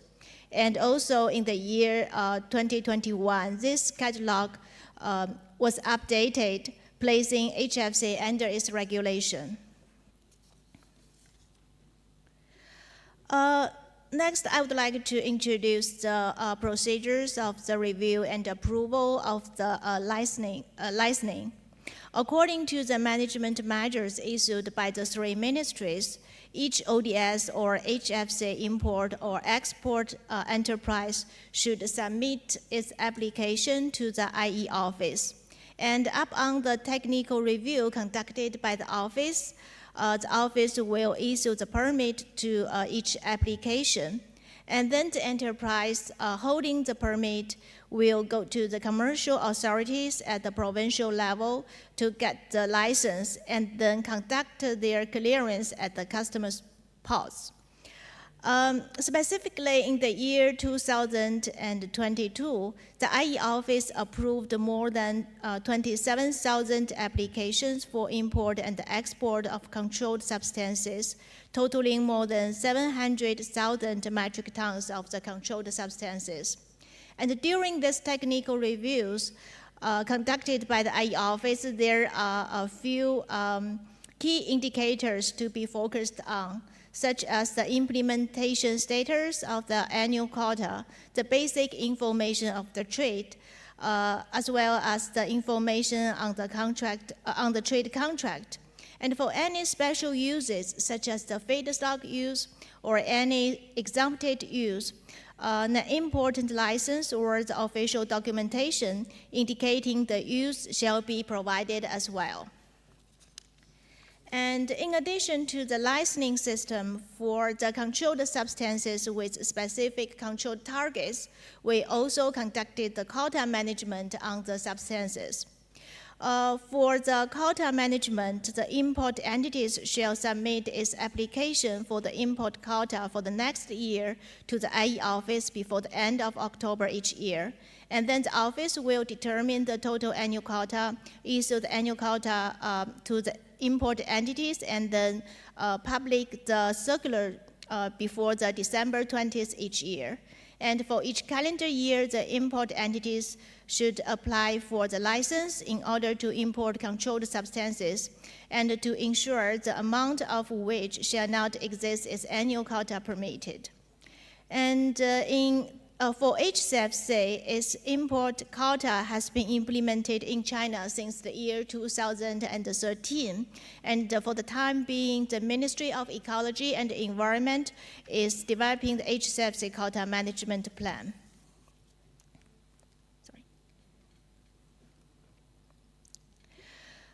In the process of the management of ODS and the HFC import and export, the IPIC mechanism plays an important role to prevent illegal trade. And as the largest exporter of controlled substances of the Montreal Protocol, China conducted the ODS and the HFC import and export with more than 190 countries. And we have been making full use of the IPIC mechanism to prevent the illegal trade. Since joining the mechanism in the year 2010, the IE office has established contacts with more than 100 countries, initiated IPIC of more than 7,000 batches, and prevented potential illegal trade about 8,000 metric tons of the controlled substances. So that is my brief introduction, and thank you very much for your attention.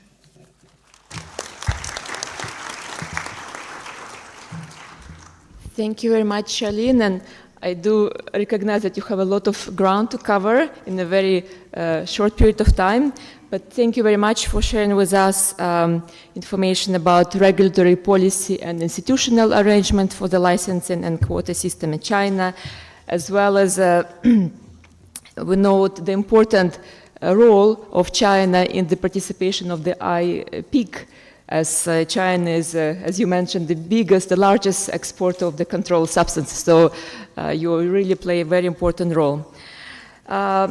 With that, now let's move to our next speaker. It is Mr. Cornelius Rhine, Policy Officer of the Director General for Climate Change of European Union. Cornelius, could you give us some highlights of the European Union system of the licensing? Thank you. Thank you for inviting us, the European Union, to present our licensing systems. It is a good choice because inviting one party, getting 4 systems presented, it's a good deal. I shortly would like to highlight the importance of the quota, the licensing system to establish our quota system, which we have in place for the HFCs in particular. Here we are well ahead of our obligations, and therefore there's a high pressure and incentive for illegal trade that needs to be addressed through a robust quota and accompanying licensing system. The situation will be even more severe by the currently discussed new phase-down schedule that is under negotiation right now, where we will see, and the red-marked things are still under negotiation, but in the end, we are coming close to phase out of HFCs. We still have the licensing system in place that we established for the ozone-depleting substances that were phased out by 2010. So we are licensing now only the uses which are exempted. Nevertheless, we still issue quota to individual companies for importing, for instance, for feedstock uses. The system is differentiating between the different uses for which the imports are taking place, and that will be maintained. It is linked, and that's a common feature, it's linked with electronic reporting system mandatory for the registered companies to use for yearly annual reporting. The ozone ODS licensing system is based on a per shipment basis, formerly really in paper stamped, but since more than a decade now, also in electronic form. Yeah, no, wait, that's the next one. That's simply an example how detailed the information is broken down into the different uses and substances and quantities. It is accessible to all member states' customs offices, and that's very important to make this link. And there is a possibility to for national ozone units of other parties to be registered and to have access to information on issued licenses. For the HFC, we have a different system in place, established already in 2015. So ahead of the Kigali Amendment. Here it is based on registration, and a valid registration is considered as a license. And again, this is linked with a reporting system allowing for an ex post verification. What will be the future? And that are now the new rules. We will closer link to the customs system, the so-called single window environment for customs, applicable to all commodities, including our HFCs, and that will connect customs offices and automatically check the declared imports and exports later on with the allocated quota allocated to the individual companies. By that, So for the HFCs, the valid registration will still constitute the license for individual companies. For ODS, there will be still the registration and individual licenses, but in a simplified form, and we will no longer issue quota for the exempted users because there are no quantitative limits. The full integration in the single Windows custom system will allow for verification ex post of the reported activities and will enable interventions in cases of non-compliance. Thank you.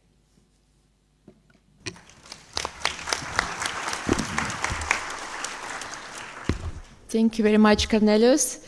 In the very short time, explained to us actually not one, but several systems, and also providing us a bit of a sneak peek about the future system of the EU, which will be in effect in 2 years' time. And I think this integration into the EU single window for customs, I think that is one of the really critical points, and to facilitation with customs and prevent, of course, illegal trade, why we're here today. All right, so now we'll be moving to our next speaker, Mr. Jakub Amatuk, who is the head of the ozone section of the Follow-up and Air Quality Monitoring Department of the Environmental Public Authority of Kuwait, who will be talking to us about the quota system for HFS and sharing the experience of Kuwait. You have the floor. Thank you very much, and assalamu alaikum. Good morning, everyone.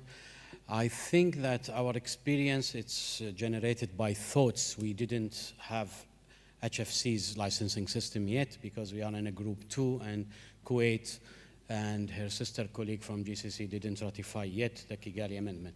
So our thoughts and experience of how to generate our licensing system and quota for HFC is coming from lessons learned from the CFCs and HFCs era. So during the CFCs, all of us, we build the infrastructure of cooperation between the custom and monitoring department and monitoring authority. Then the easy way that we were dealing with the production and trade of consumption of few chemicals that we will dealt with that one, and less of number of blend. And also the production was in a few countries, so the control of these things was there, and we don't have any issue regarding to that one. One of the major issue in the CFCs and HFCs at that time was the pre-blended polyol and how we dealt in that era. Challenges, as this is not a controlled substance, but it was funded under the MLF at that time for focus. So this is something that we have to take care. The other thing, that the feedstock were exempted from controlled substance, but it was monitored and reported through the national processes.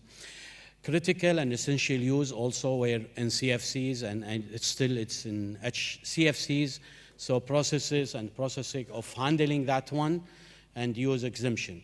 The era of HCFCs, which is we are dealing with and we will complete for the next 10 years remaining, or 7 years of that remaining, still we are strengthening what we built from the CFCs mechanism, and we will complete with that era above. So HFCs is posing unique challenges for us as an Article 5 countries and from the Group 2 and from hot ambient countries.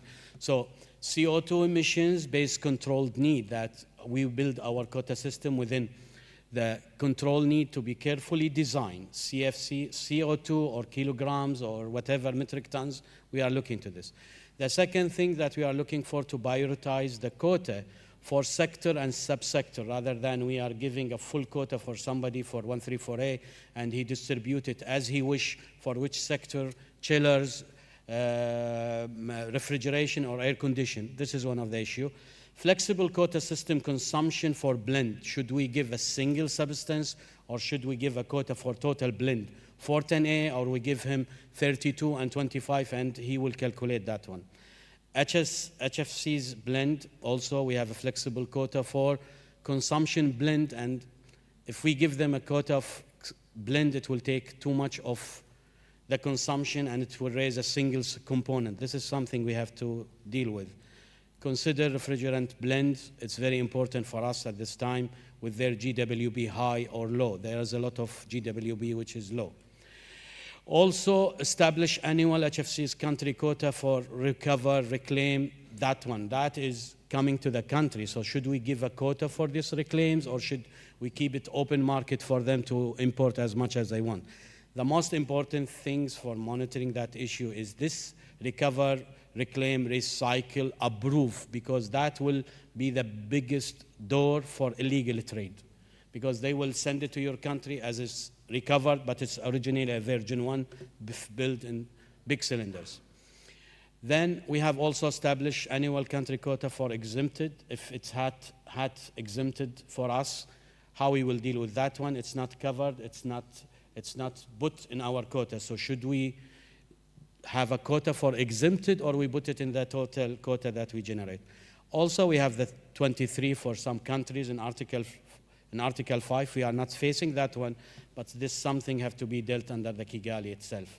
My main messages is build a strong foundation for control and monitoring HFCs. It's very important that the monitoring and evaluation and all of these want to be very trained. Training by doing and learning from other. We have to learn from other. Article 2, Group 1, we have to do it. The second thing, new control and additional, that we don't need too much sophisticated system, because this will be on the area. And I think the control and monitor need to be carefully designed and managed to avoid unmanaged burden on you. So this is my slides, and I think that in the discussion, if anybody have a question, I can deal with that one. Thank you very much. Thank you very much. Thank you very much, Jakob, for providing us or bringing up some concrete and also action-oriented ideas. And I think they will inspire some thoughts and comments when we have a discussion a little bit later. So now let's move to the last speaker on our panel, who is the Mr. Emmanuel Asai Kwansa, Director of the Climate Change and Ozone Department of the Environmental Protection Agency of Ghana. So, Emmanuel, please do tell us about experience in Ghana of the licensing system. Thank you very much. We first and foremost would wish to thank the Secretariat for offering us this opportunity to share with the great parties the licensing system as it pertains to Ghana. By way of introduction, we want to indicate that there is a process of permitting general chemicals, which is already in place and as a mandate by the Environmental Protection Agency Act 490 of 1994. And to strengthen the arm of the agency to control ozone-depleting substances, a special legislative instrument, LI 1812, was promulgated to ensure that those who deal in refrigerants obtain the requisite permits to import them and to deal with them. The office also implements a quota system on all controlled substances, and allocations for HFCs would be carried out before the end of the year 2023. As per the Environmental Assessment Regulation LI 1652 of 1999, it requires that all cold stores, industries, hotels, and all other entities that use refrigeration systems submit an environmental impact assessment before any development can be started. And the Ozone Office plays a critical role in this, in ensuring that the appropriate refrigerant is used. The registration process for the refrigerant dealership is such that an applicant is required to apply for consideration to be a dealer, be it an importer, distributor, or a retailer, or a combination of any of the aforementioned, by completing a form and providing all relevant information and documentation. An assessment is made based on the information provided vis-à-vis the relevant dealership option chosen. If the applicant qualifies, a specific dealership certificate is issued upon payment of the required fees, and the applicant is registered accordingly. The refrigerant dealers are subjected to certain conditions. It includes to ensure that the purity level of the refrigerant is not below 98%. They need to ensure that the necessary safety precautions in handling and storage of the refrigerant is in place. They need to provide access to the storage facility for the agency and its representatives to carry out regular inspections, examination, and spot checks. They need to submit a report on quantities of refrigerants traded annually to the agency before the 31st of January of each ensuing year. They need to observe all specifications of the material safety data sheet of the refrigerant in question. They also need to renew their license since before the 31st January of each ensuing year. They also have to ensure that the product labeling conforms to international refrigerant labeling standards, put in place action plans to be taken in case of accidents, fire, leakages, or spillage of refrigerant, and to satisfy any such condition that the agency may deem fit. The quota system, how does it operate? The licensed refrigerant dealers are well informed of Ghana's controlled substances, that is HCFCs and HFCs, as it is currently. Importers apply for quota considerations, and quotas are allocated based on their historical importation data. All quotas allocated are in line with Ghana's permissible consumption limit. No additional quota beneficiary is included in the originally existing quota list, and there is no transferability of quotas. The individually allocated quotas are reduced by the same reduction margin as the Montreal Protocol prescribes for the compliance years. We do carry out monitoring activities, and as you know, most developing countries do not produce ODSs and are completely dependent on ODS imports. Consequently, monitoring to prevent illegal trade of these chemicals is very crucial. We monitor for conformity at the ports. We go to the markets to identify brands of refrigerants that are on the market. We build capacity of customs officers. Ghana uses the single window system. It is the integrated customs management system. And the LI 1812 mandates the customs division of the Ghana Revenue Authority to enforce some specific regulations, and including inspection of permits and approvals.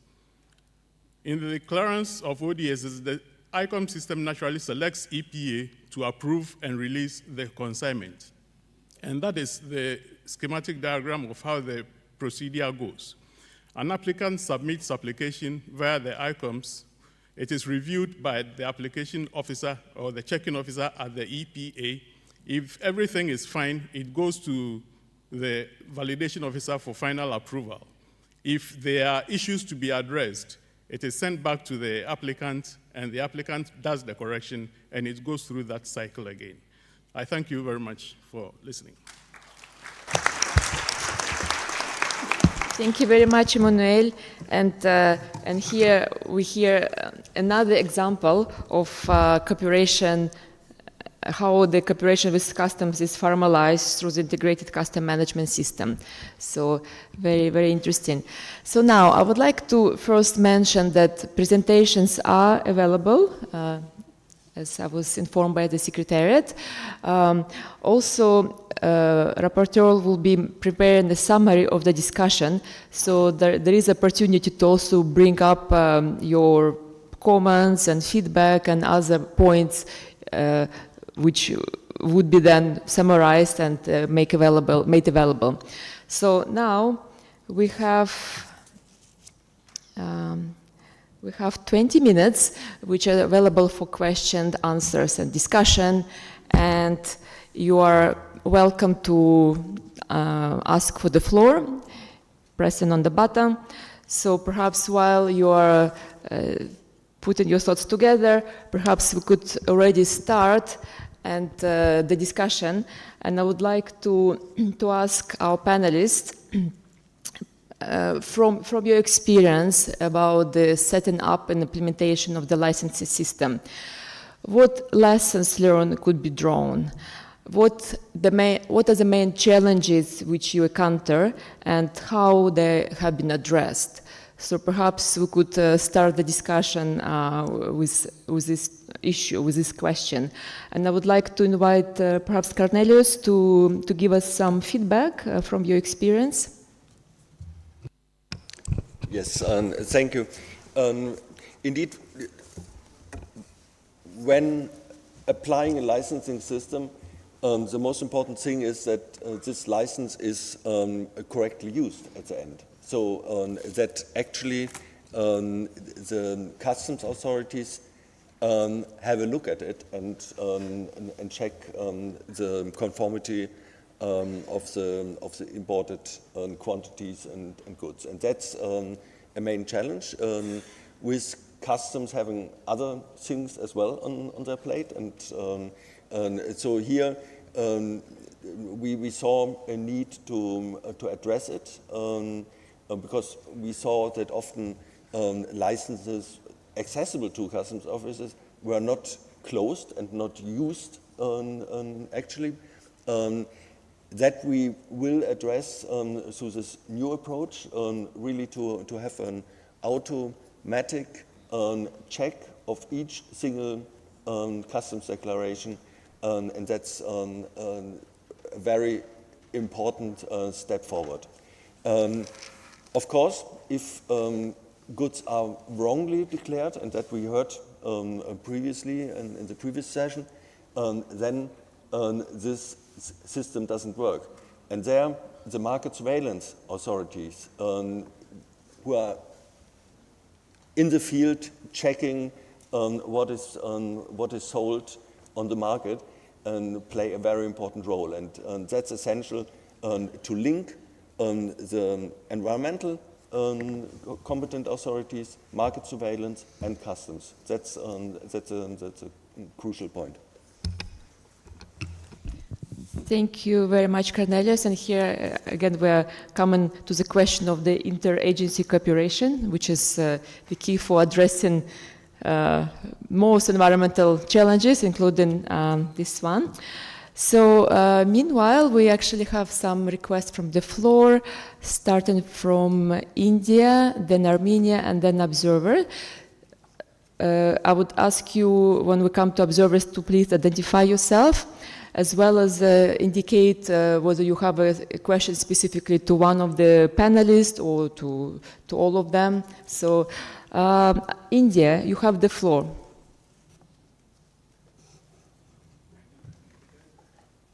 My question is first from China. It has been said that during the transfer of permit data and clearance data among import-export, common authorities and custom ports, what is the extent to which level of information is shared, whether it is ITC HS code wise, enterprises wise, or chemical wise? And from EU, my question is, it has been said quota is issued in CO2 equivalent. Do you face any challenges since CO2 is for reporting purpose, whereas production, import, and export of chemicals is actually done in metric ton? And second question is also from you. This is regarding single window clearance for custom amongst EU countries. Do you see any challenges with respect to national regulation among these countries? And from Ghana, my question is, it has been said refrigerant purity should be 98%. Can you explain further how this is ensured and the mechanism used? Thank you. Thank you very much, India. So let's take a few other questions. Armenia, please. You have the floor. Thank you, Madam Facilitator. My question goes to Cornelius from the EU. The single window system that has been mentioned, its coverage is presumably much more than ODI. will become operational starting from March 2025. Is it for the whole system or is it just for the ODS and HFC component?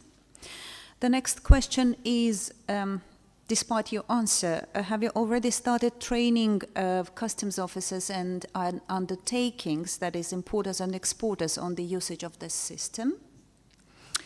And whether this single window system covers also the movement of ODS and HFC within the European Union, that is from one member state to another one. Thank you.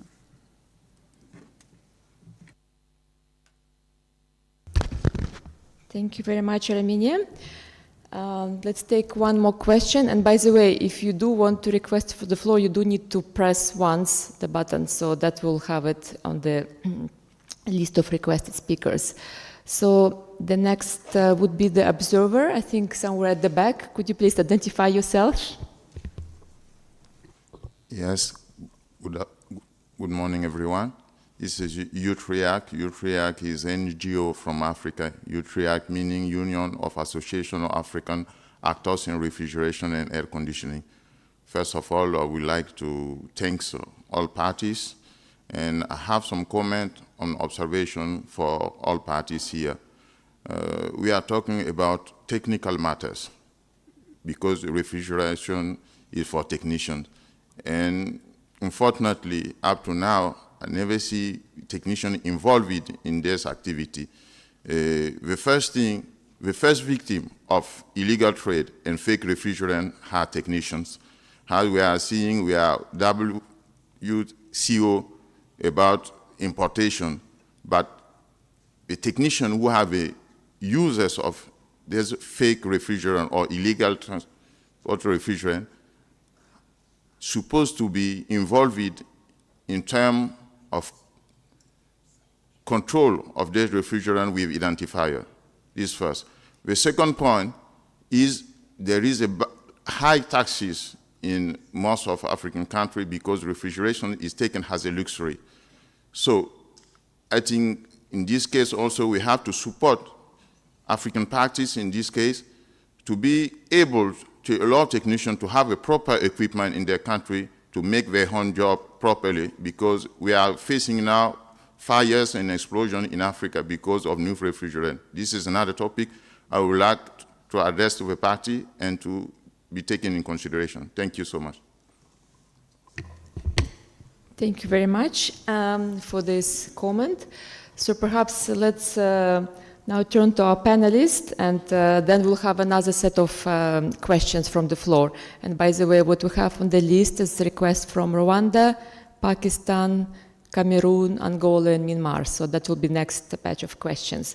But first, let's go to our distinguished panelists. Perhaps, if it's okay, we could start with a question to Ghana. Emmanuel, would you be able to take it up, the question for you? I think that was a question from India, or you would like to have more time? Yeah, thank you very much for that question. Indeed, we realized during our usual monitoring practices that quite a number of refrigerants were adulterated, that is previously. So per the advice of the sitting consultant, it was agreed that the purity of the refrigerant shouldn't be anything less than 98%.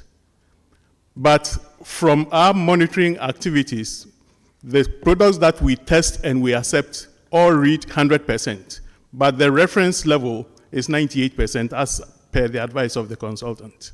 Thank you. Thank you, Emmanuel. So perhaps then we go to Cornelius, because there have been a few questions to you, I think from India and from Armenia. Would you be ready to take it up? Yes, there was one question both from India and Armenia, to which extent the future single window system would cover shipments between member states. That's not the case. because the European Union is one customs territory, so shipments between member states are not subject to customs controls. India asked furthermore whether we face difficulties stemming from the fact that we allocate quota on the basis of CO2 equivalence, which is also the currency of our Montreal Protocol compliance. So it's logic to use this number as well. And actually, we are not facing difficulties with that because of the automatic calculation of the value per imported substance. This has another a positive effect. The operator who is using HFC with a lower GWP can import much more of this substance than if he chooses a refrigerant, for instance, with high GWP. So that's another incentive to reduce the level of the global warming potential. I think that. Armenia asked furthermore whether there are training activities already ongoing. The single window system is already applied by some member states, so their experience is already available, but it is the member states authorities who will apply the system and have to ensure that also their officers and operators are duly informed. Thank you. Thank you very much, Cornelius. I think, did we have from India a question to China? Because that was the very first question and we did not hear it well. Perhaps if we could give the floor to India again, if it's possible.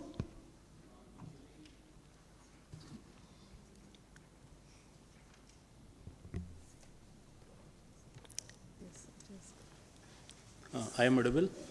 Actually, what we want to say, during the transfer of permit data and clearance data among the import-export common authorities and custom ports, what is the extent to which level of information is shared, whether it is ITHS code-wise or enterprises-wise or chemical-wise? Thank you. Thank you very much, India. So perhaps Charlene, could you provide answer to this question? Thank you very much for this question. Actually, during the import and export management, the Ministry of Ecology and Environment and the General Administration of Customs at the national level has established the data exchange mechanism by electronic ways. And so the Customs Office will transfer the clearance data to the Ministry of Ecology and Environment, specifically to the IE office, so we could conduct the cross-check with the data between the clearance data and the license data. And in addition to that, the General Administration of Customs also shared the annual data related to the ODS and HFC import and export to the Ministry of Ecology and Environment on a yearly basis. Besides all these measures, we also established the smooth daily communication among these relevant agencies or ministries to ensure the permit data, the licensing data, as well as the clearance data could be communicated and cross-checked in a timely manner. Thank you. Thank you very much, Charlene. So yes, I do keep an eye on the time, so we have 6 minutes left before the next session. But let's take a few more questions. So we have Rwanda was the next on the list. Rwanda, please, you have the floor. Thank you.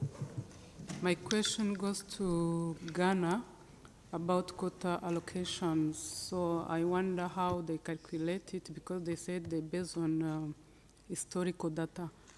So maybe Emmanuel will elaborate more on how they do it. Is it average ones? So the next question is, how do you do for those new importers? Because this historical consideration will not be applicable. So for the new importers, how do you allocate quotas?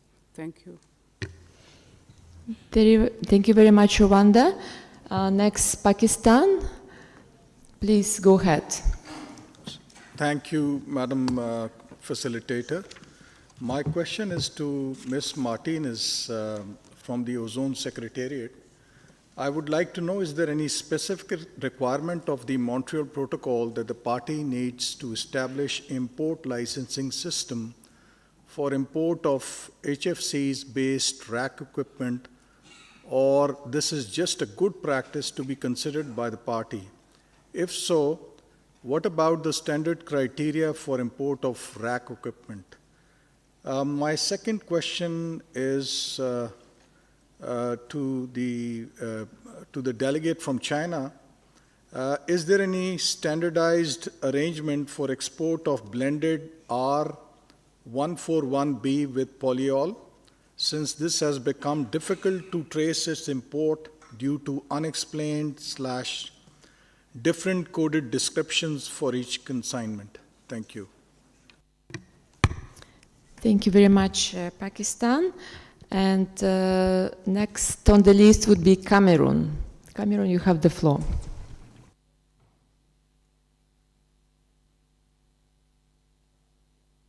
Thank you very much for giving me the floor.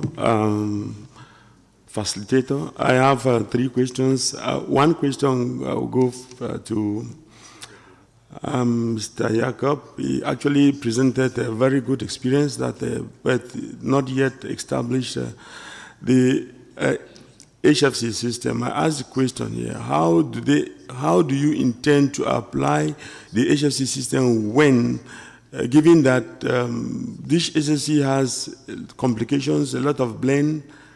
How do you intend to achieve this? The second question will go to Cornelius. He actually talked about the single window system, and that is applied within the 27 EU. My question is, how do you ensure that these substances like 22 doesn't go to the Article 5 countries? Because that's the main challenge we have. You block around the EU, but we still find these substances in particularly the Article 5 countries, so let me say African countries, and it's a big challenge. How do you ensure that we don't get this one? The last question to Mr. Manuel, I think I'm happy what he just presented. He just actually give him a picture of what happens in Cameroon. But he said something that I want to know more, that he ensures that there's 98 purity of the substances. The question is, how do you ensure that? Do you have an equipment to do that, to measure this, to ensure that you have this in the system? Thank you very much, Facilitator. Thank you very much. Very rich and very interesting questions. So the only challenge is the time. So, but let's do the quick quick round again. So we will start with. Yes, so we will start with the first question to Emmanuel from Ghana. I think it's about the quota allocation and historical data and the new importers. Emmanuel, you have the floor. And yes, I think this is the main question to you and the last one as well. So if you can address them at the same time. Thank you. Yeah, thank you very much. We have a list of importers of good standing, and we know their historical importation volumes. So when it comes to quota allocation, we match it against our baseline, what we are ready to give out to importers to import. we don't open the window for new entrants. So it is the list of the initial people that we deal with that we keep till the end of the phase-out period. We reduce their eligibility in tandem with the Montreal Protocol reduction scenario, and that is how we handle that. And the response to Cameroon, regarding the percentage of purity, previously we had been having mislabeled refrigerants of different purities, and it was agreed with us by the sitting consultant that anything beyond 98%, that is, the minimum threshold should be 98%. But thankfully, when we analyze these refrigerants, they come up with 100% purity. So they use the refrigerant analyzer to establish the purity level that I mentioned. Thank you. Thank you very much, Emmanuel. Now let's go to Shaolin about the question. Yes, I think there was a question from Pakistan. Sorry, yes, Pakistan. Yes, please go ahead, Shaolin. Thank you very much for the questions related to the management on the pre-blended pollution. In China, we have established the ODS management information system. According to our management requirements, it requires all relevant producers, dealers, and consumers, including the manufacturers and dealers of the pre-blended pollution, to be registered in this system. And according to our management requirements, the manufacturer and the dealers of the pre-blended pollution are requested to report their sales data for both the domestic sales and the purpose for the exportation. Thank you. Thank you. Thank you, Shaolin. I hope this clarified. So perhaps now, Jakob, could give us your wisdom how do you apply the HFC system, and this is the question from Cameroon. Thank you very much, Cameron. I was silent and I was happy, but you triggered me. Okay. So first of all, I think that the idea for us is learning by doing. And we build from our successful ODS licensing and quota system that it's been applied already. But the issue for us is there is a lot of misunderstanding of several licensing system now it's operating. We have the EU system, we have other countries, we have a lot of African countries, Asian countries have a licensing system and quota. And we are validating all these systems to understand, and one of the things that I already mentioned, that the most important thing is for us, do we give the license and permission of importation by CO2 or by metric tons? I think for Kuwait we will give it by metric tons because we don't want the monopoly of the market of the blends, because if you give like in a CO2 number for somebody, you don't know how much he will take from that one to switch refrigerant to which blend. So there will be a shortage in a place and will be increase in a place. So we are very careful on designing that process and how we will deal with that one. The other thing is the calculation of the blend itself, that is it, if we have a single component, 32 and 125 in the country, that will be generated as a blend or it will be sold in the market as a single use. So there is a lot of licensing system thoughts and carryover. But I think that we are in line to put it on the system. I think in the beginning we will put it on the trial basis until we make sure, and we will revise it continuously until we make sure that it's applied and applicable for everyone. Thank you very much. Thank you very much, Jakob. And now just before we're wrapping up, let's address just a few last points. I think there was a question to the Secretariat about was its requirements or whether it's a good practices and also import of the rack equipment. So Maud, could you please highlight those issues for us? Yes, thank you, Pakistan, for your question.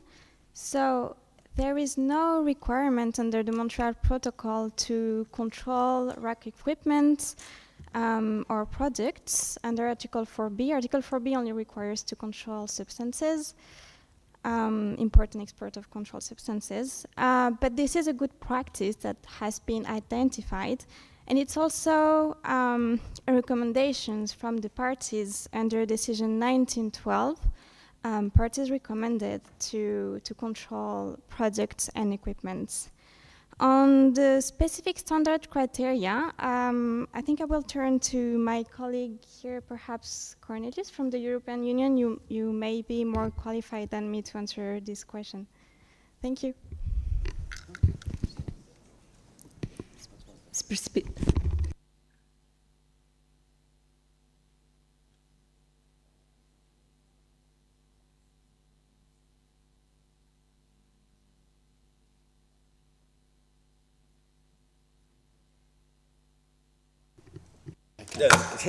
Thank you.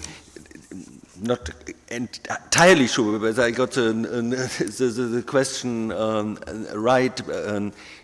There are no, under the protocol, there are no defined requirements with regard to licensing requirements with regard to products and equipment. It is we did it from the very beginning to avoid circumventions of the quota which is applicable to bulk. So we also monitoring the quantities of substances imported in pre-charged equipment. I hope that that replies to the question. Would you like to also, thank you very much, Cornelius. Would you like to add, Jakob? Yeah, thank you very much for the distinguished delegate from Pakistan. I think as an A5 parties, for the equipment, there is no licensing for us for the time being, but I think that the system should be proportional. You cannot increase the importation of the equipment and you are reducing the importation of the substance that it will be filled with, this one in the servicing sector.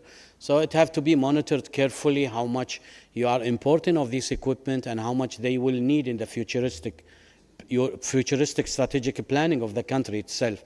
So you cannot build a mountain of equipment and you are reducing this substance. This is why you have to be monitoring your growth of the equipment against your reduction of the substance or the refrigerant itself for that one. This is the crucial element for the Article 5 country to be taken into consideration of that one.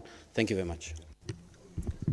Thank you very much, Jakob. And it looks like this issue about the licensing for equipment requires much, much more time. However, we are short on time and we have to move on. So perhaps just the last point, and I think this is the one point which was not yet addressed. That's part of the questions from Cameroon about the single window and how to ensure basically that the illegal trade into African countries, as an example, is prevented. Cornelius, could you take it up? Yes, thank you for this question. Already, as the current customs system applied in the EU allows for flagging restricted movements and to linked with the specific customs codes used for a good.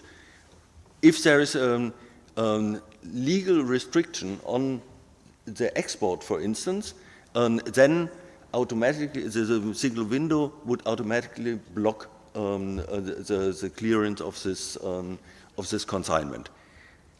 We are working indeed on export restriction under the new F-gas regulation concerning equipment containing in HFCs, and there we will see which will be exactly the parameters, and but that would be implemented through this so-called TARIC system, which is the customs clearance system.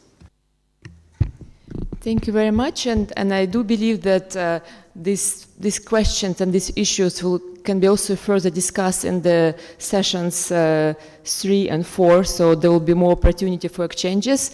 And for those parties who wanted to ask for the floor and ask a question, unfortunately, we have to move on, but again, there will be more opportunities in the next sessions. So with that, I would really like to thank all the panelists for your engagement and for your active discussion, as well as parties and observers. And with that, we're going to move to the session number 3 on the implementation of enforcement of the Montreal Protocol. It's part 1 before lunch. And facilitator Jim Curlin, who is the head of the Ozone Action of UNEP. So thank you very much.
Okay, good afternoon to everyone, and welcome to session 3 on implementation and enforcement of the Montreal Protocol.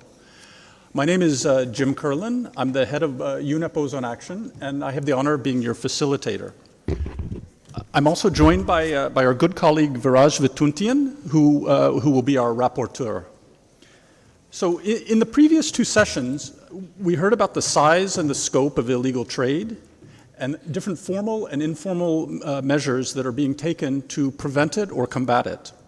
And we also heard about, in the last session, about licensing and quota systems, which are 2 of the most powerful tools for ensuring compliance with control measures related to imports and exports. And now, in this session, we're going to hear from 8 speakers and 4 panelists about additional measures beyond licensing and quota systems that promote compliance and enforcement with the Montreal Protocol. Now, the parties have invested significant energy and resources in transposing their international obligations under the Montreal Protocol into their national legislation, regulations, and procedures. And they've made enormous progress, and today this treaty is really a shining example of how countries can establish holistic national compliance frameworks under a multilateral environmental agreement. Countries have spent considerable brainpower and time developing their national compliance strategies and policies. And they've set up dedicated units, government units, to manage, monitor, and report on the national compliance process. They've established, as we have heard, cooperation frameworks with their customs departments and with other agencies, and they continuously strengthen the capacity of customs officers and other enforcement personnel to prevent and fight illegal practices. Countries have also spent time developing partnerships with refrigeration and air conditioning associations, with the private sector and civil society to help implement, enforce, and promote their national compliance programs. And last but not least, They've worked hard to develop and implement investment and non-investment projects that are required for their countries to meet obligations under this treaty. Now, overall, these elaborate national compliance regimes have proven to be highly successful, as testified by the amazingly low levels of non-compliance cases that are considered by the implementation committee over the years. So this is one of those rare cases where an absence of something means that the system is working very well. And this is a collective compliance achievement. However, even if things have been going well so far, they're constantly under threat, and they can always be improved. The challenges, as we've heard, come from illegal or unwanted trade, from bad actors who seek to break the rules, and from weaknesses or gaps or shortcomings in the systems that we have created. So we need to address all of these challenges and ensure that the compliance regime is fine-tuned and reflects the evolving nature of this multilateral environmental agreement. And in general, the Montreal Protocol has been great at setting up these well-constructed systems, but we need to put more emphasis on the proactive enforcement of those systems. Now, each country has a national compliance and enforcement chain that involves different entities. And this includes, of course, the NOU, the National Ozone Unit, but also environmental inspectors, customs officers, police and border control authorities, industry and professional associations, the private sector, NGO, and even in some cases, the public. So since environmental crime is also of a transboundary nature, cooperation with international and regional organizations is also needed for coordination, intelligence sharing, and undertaking joint actions. So they too are part of this national compliance chain. So strengthening compliance and enforcement of the Montreal Protocol therefore requires the involvement of different institutions, different processes, and different jurisdictions at both the domestic and international levels. So this session is designed to share information and perspectives from these different vantage points. So this session is structured into two segments. Now, first, we will hear two overview presentations that will outline the compliance and enforcement scene from the big picture perspective to help us frame the issue, to identify areas of specific interest, and to pose some questions that we should keep in the back of our mind during the rest of the session. We will then hear from panelists presenting different but somehow interrelated topics. We will hear about specific operations, programs, and partnerships, also about about areas where new challenges are emerging that require our collective attention.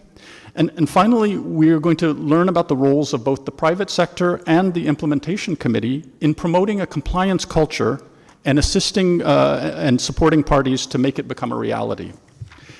That's the first part of the session. Okay. In the second part of the session, which will take place after lunch, we will hear the reactions of 4 parties who will reflect on the messages that they heard during the presentations, and then they will also share their perspectives and further ideas about how to promote compliance and enforcement.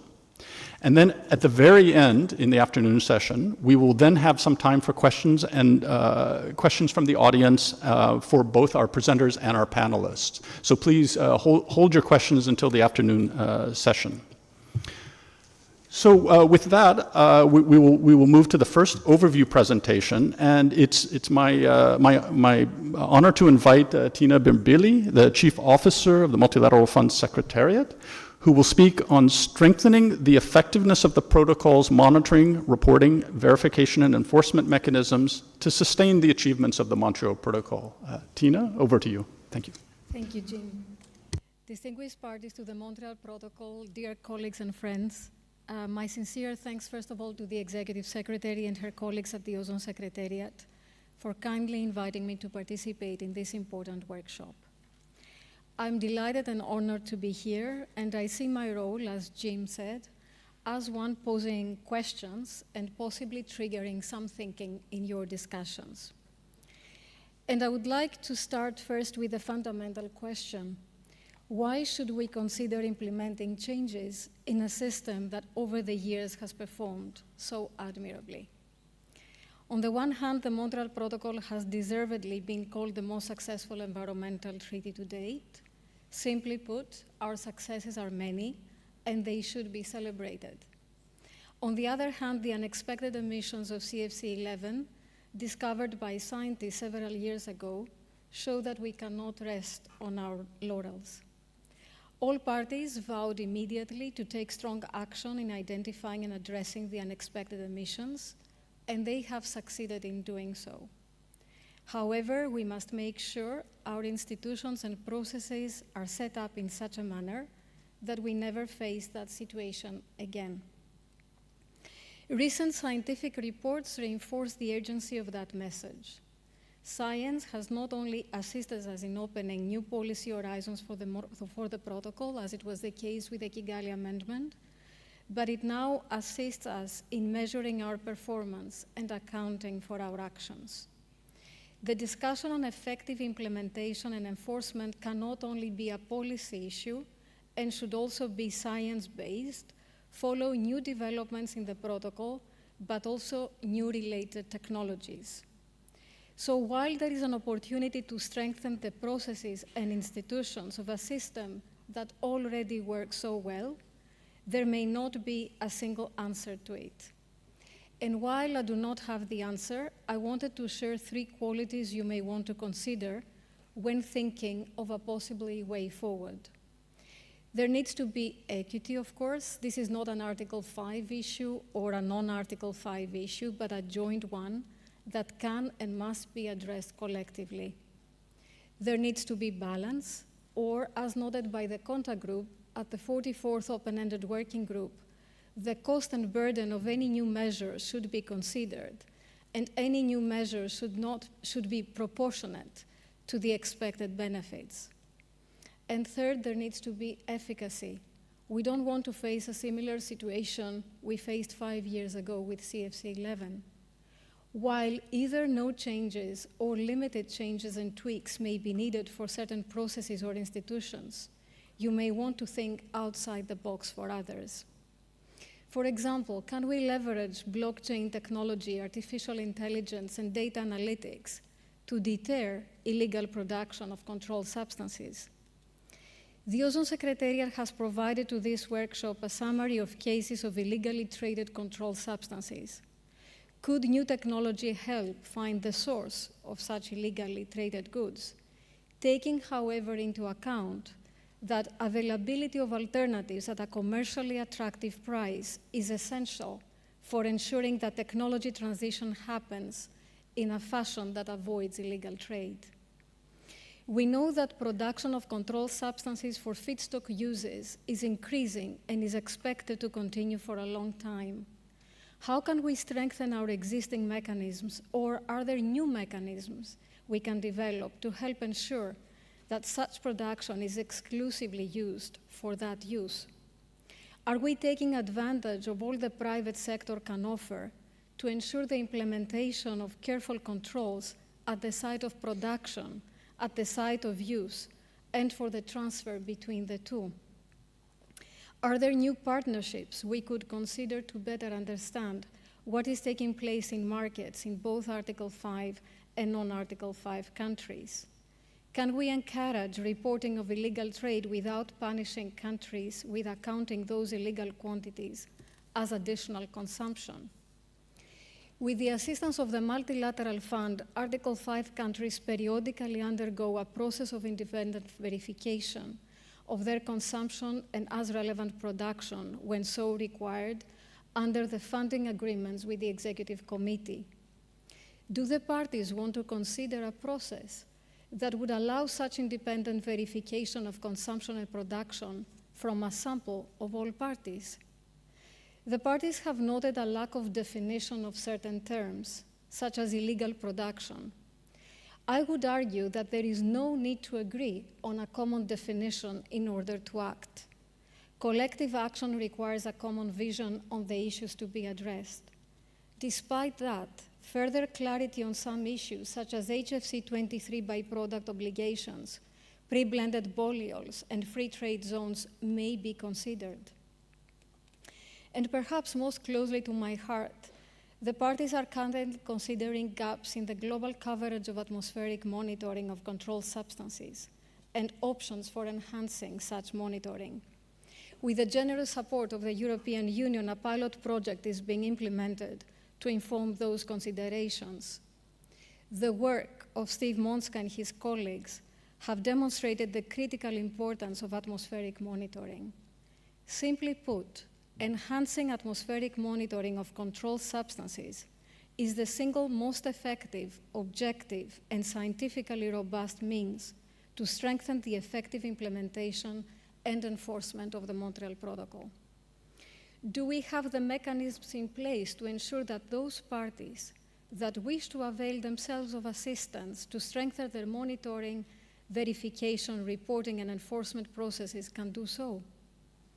The questions I shared with you may be more prominent now that we embark not on a phase out, but on a phase down of HFCs under the Kigali Amendment. And you have accomplished so much. You decided to organize this workshop so that you come together to discuss opportunities to strengthen our institutions and processes internationally.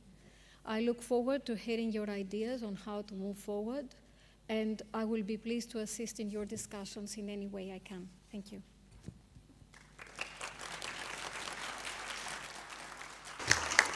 Thank you very much, Tina, and that helps set the stage by asking provocative questions that we should keep in mind as we go through the rest of this session. I would like to now invite our next overview presenter, Renee Gift, who is a legal officer and a colleague, a fellow colleague in UNEP's Law Division. And Renee will speak on key strategies to strengthen domestic implementation and enforcement of the Montreal Protocol. So, Renee? Thank you. Good morning, everyone. Today, my presentation will focus on the role of national legislation in enabling countries to effectively implement and enforce the Montreal Protocol and Kigali Amendment and fulfill their treaty obligations.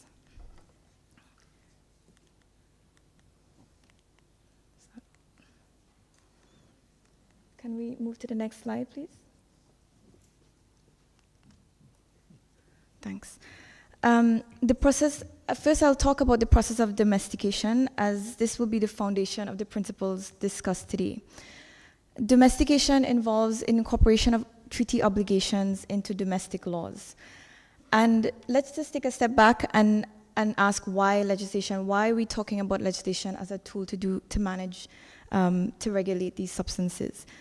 Well, first of all, legislation creates legally binding obligations.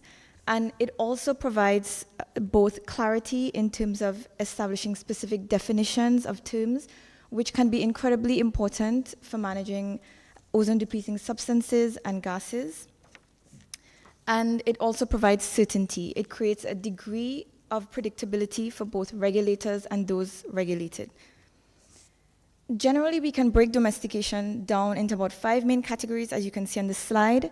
I'll talk about amended laws and regulations, as this might be one of the most attractive options to parties. And this includes keeping or altering the language of the provisions, of the original provisions, and adding appropriate text, including annexes or schedules. Many parties may need, when domesticating the Montreal Protocol and the Kigali Amendment, may need to adapt their customs, tax, trade, and general environmental legislation and regulations, for example. There's also other interim options, which are interim solutions in domesticating the Kigali Amendment, but we say interim because ultimately legislation is necessary to give the legal effect to the obligations of the Kigali Amendment. Now, there are a number of different questions that have to be considered. Next slide, please. And in selecting the options presented in the previous slide. And first, countries should identify what gaps exist in national legislation to implement their obligations.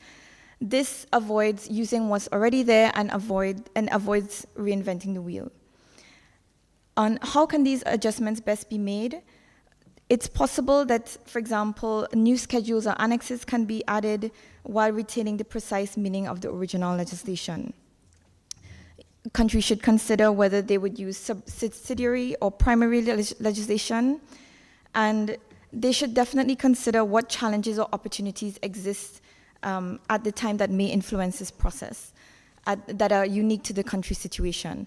Key considerations also include specific domestic circumstances, including the country's environmental goals, the structure of laws and regulations, or the distribution of power, particularly relevant to federalist states. And they can build on existing legislation, as previously mentioned, and above all, lawmakers should factor in delay, which is most often the case. Next slide, please. In terms of enforcement measures, jumping right into that, what are they? I think most people, when they consider enforcement measures, they think something like this: imprisonment, arrest. But that's not necessarily always the case and not necessarily always appropriate. When thinking about enforcement, it's best to think broadly and to expand beyond thinking of enforcement as only fines and imprisonment, and to ensure compliance with the law. Next slide, please. Enforcement measures should be a broad set of legal tools that can be used to ensure compliance with the law and rectify any instances of non-compliance. The primary objective of enforcement measures should be to create a culture of compliance with the law. And what does that mean? A legal regime should be designed and implemented in a manner that encourages its subjects to maintain compliance with the law. When a violation of the law occurs, the primary objective should then be to return the violator to a state of compliance and minimize any harm done by the incident of non-compliance where possible. Next slide. In both designing and applying appropriate enforcement measures, there are two overarching considerations. As you can see, fairness or equity and effectiveness. Equity of enforcement measures refers to how these measures must be proportionate to the violation and systematically and consistently applied. Authorities may be reluctant to employ enforcement measures that are considered excessive, thereby undermining the effectiveness. The effectiveness of enforcement measures refers to how they must be sufficient and appropriate to motivate compliance, prevent future harm, redress harm where caused, where appropriate and possible, and punish violations where necessary. Right-sizing the measures involves scaling the fines according to the gravity of the offense. And considering the size of the violator means accounting for the distinction between large and small-scale actors as needed to ensure that enforcement measures are appropriately scaled. Next slide. So the pyramid that we see here presents some common examples of enforcement measures. And it's really just to show, because you probably can't read the text, but it starts with the most commonly applied and least severe measures at the bottom of the pyramid and move up to the most severe, usually applied in the most and reserved for the most serious violations. And that would be criminal imprisonment. So generally, enforcement measures should prioritize the application of less punitive and more remedial measures at first before working the way up the pyramid. Although this is not a set rule, and enforcement measures should be applied on a case-by-case basis depending on the nature of the violation, the intent of the violator, and of course the harm caused. So the next slide will show some important steps to consider in establishing the most appropriate enforcement measure. Next slide, please. The first step is, as I mentioned before, identifying the Montreal Protocol legislation that exists within your countries, as all enforcement measures should be grounded in legislation.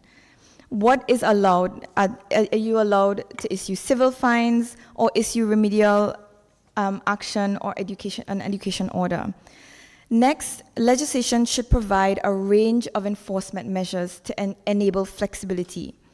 Next, in determining the most appropriate enforcement measure, the objective of the enforcement measure must be considered according to the violation. And then, following the application of the enforcement measure, it's recommended to follow up and assess the effectiveness of the measure to continually improve enforcement initiatives in the future.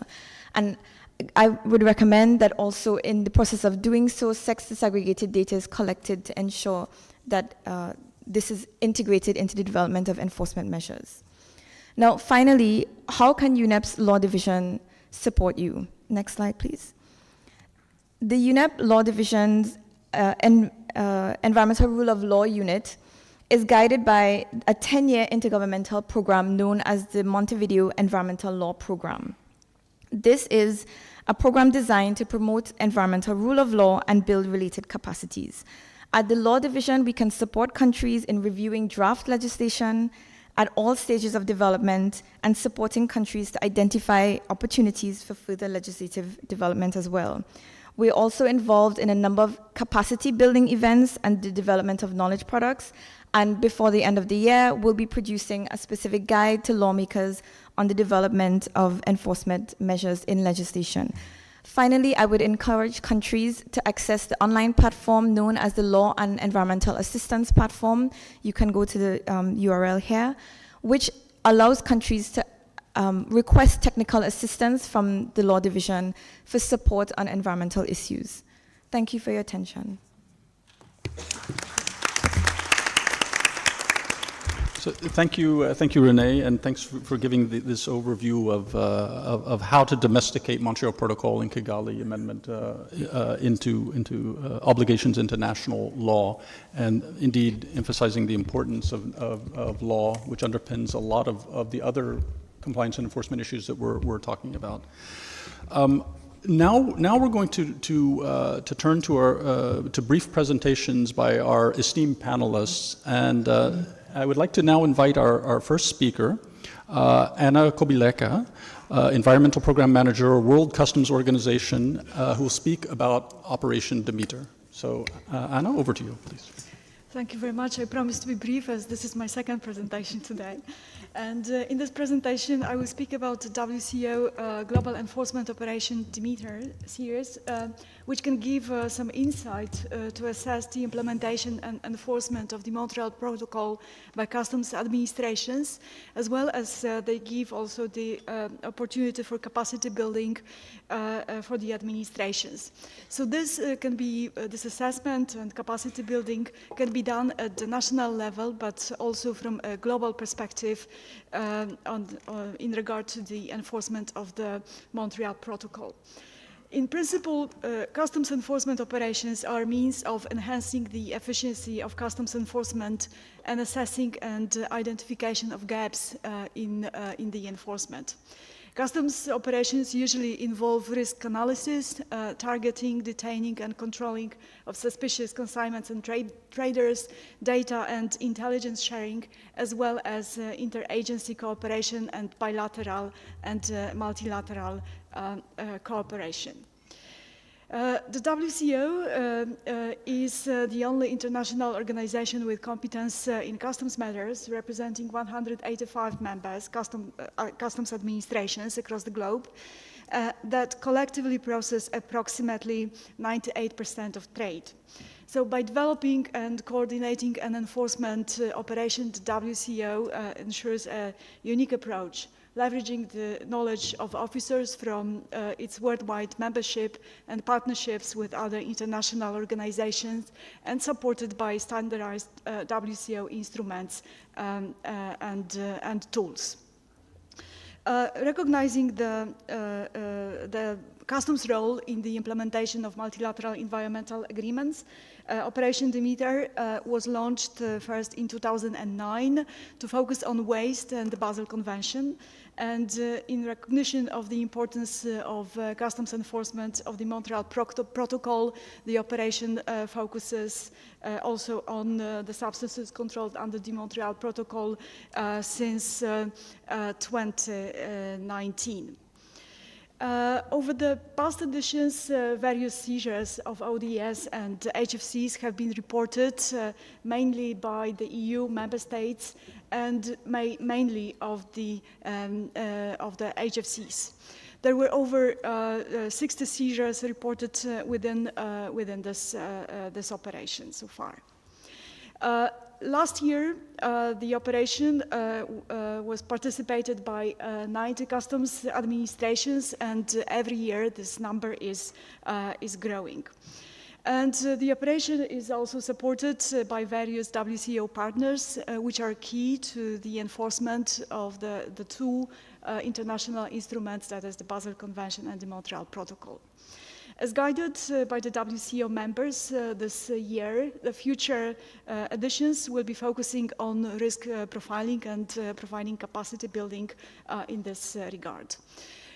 Please excuse me, I will not go into details of the future operations, and this is restricted, but I would like to share that customs administrations participating in the operations are guided, and they are provided with capacity building activities, also in regard to the Montreal Protocol.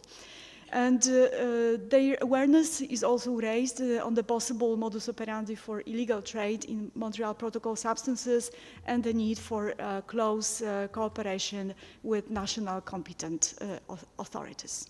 Thank you very much.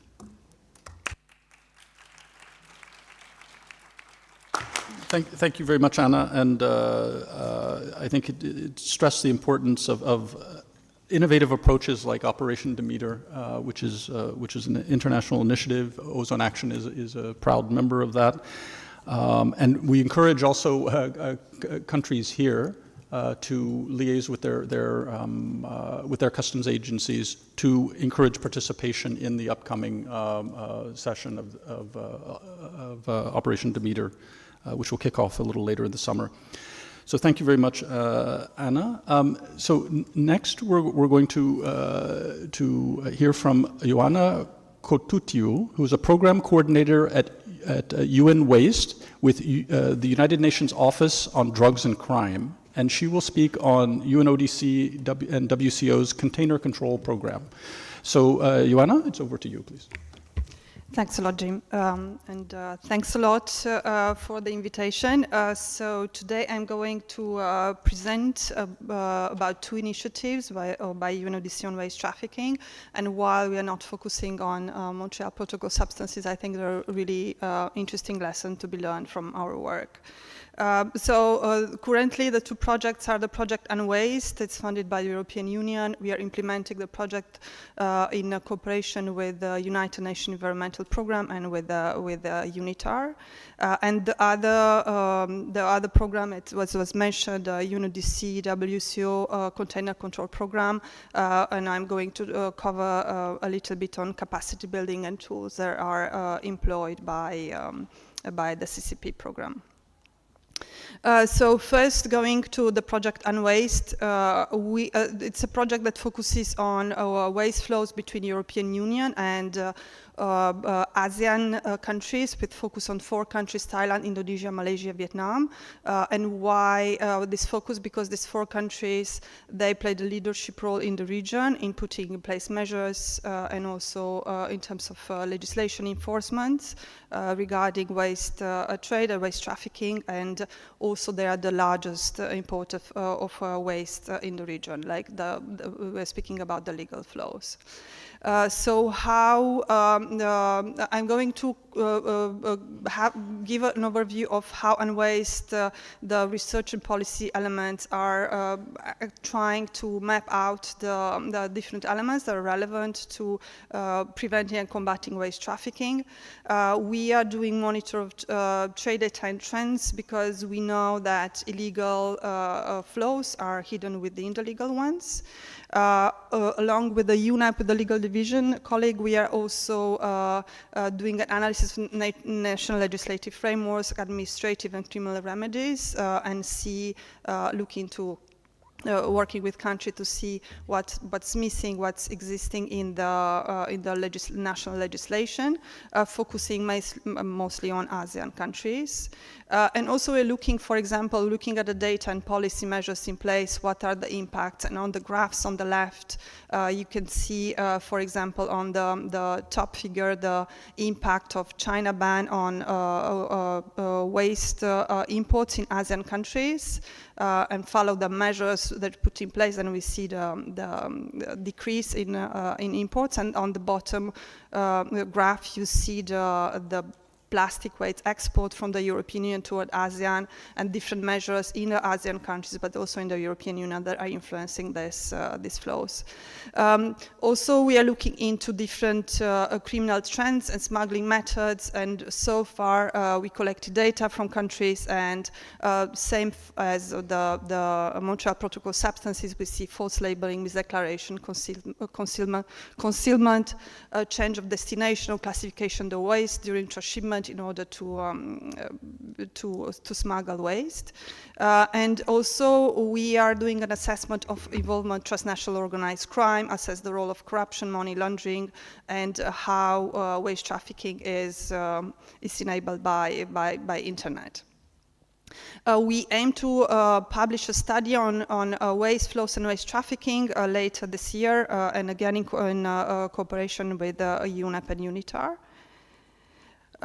We also we have elements of the project that are related to interagency cooperation, international cooperation. In terms of interagency cooperation, national level, we have in place these national advisory committees in the 4 countries we are focusing on, where we are facilitating discussions between customs, environmental authorities, environmental police, trade, commerce, industry, Attorney General Office, port authorities, academia, research institutes, and it's something that's really considered very useful by countries. Also, internationally, we are trying to enable exchanges. We are also working closely with the Basel Convention Secretariat and with the World Customs Organization, with other initiatives in order to find synergies between our projects. Right now I'm going to move to the next project led by UNODC in collaboration with WCO, the Container Control Program. This program has a project on plastic and hazardous waste focusing on Southeast Asia, focusing on plastic trade, and it involves technical assessment, national workshops, and also enables international cooperation, and contains different activities, like capacity development activities.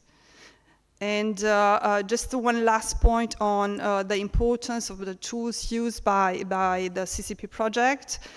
This is an example of Container.com report, and this is a tool that's used by customs agency in order to exchange information. And thanks a lot for your attention, and back to you, Jim. Thank you, Ioana, for presenting these 2 initiatives, which are probably not very well familiar to a lot of people here. So it's interesting for us to identify how we might connect with these very interesting programs that are ongoing.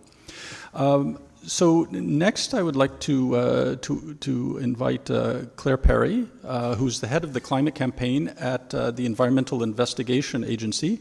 And Claire will speak on new challenges relating to the HFC phase down and reporting. So Claire, over to you. Thank you, Jim. Thank you, Jim. Good afternoon, everyone. So yeah, I'm going to talk about some of the new challenges, some of which have already been mentioned. First of all, in terms of challenges for implementation, well, obviously, for the first time, we have a simultaneous HCFC phase-out and HFC phase-down controls. So over the next 7 years, Article 5 parties will have this dual challenge. But at the same time, we also have this growing complex refrigerant market. We saw I counted about 150 HFC blends in the new RTOC assessment. They noted that there's 21 new blends since the last assessment. And we're doing this phase down in terms of CO2 equivalence. And the GWP range of all these hundreds of blends is really, really very wide. So we have GWPs ranging from 53 to 14,800 in terms of the HFCs in Annex F. But also in terms of these blends, they range from 16 to 4,808. So reporting, accurate reporting is going to be extremely critical. Another challenge is this is a phase down and not a phase out. So we have this 15 to 20% HFC tail. And if we implement this phase down by phasing in lower GWP HFC blends, this means that we will still have these high GWP HFCs on the market because they're part of the blends for some time to come. For example, I noticed this new blend R473A in the list that RTOC supplied, and this has a component of HFC 23 in the blend, which is the highest GWP HFC. So this is a key challenge. And then finally, on these implementation challenges, we have 4 distinct control schedules rather than 2, and some new exemptions. In terms of enforcement challenges, well, I've mentioned the blends. This is a bit of a theme for us. We don't have individual HS codes for all of these blends.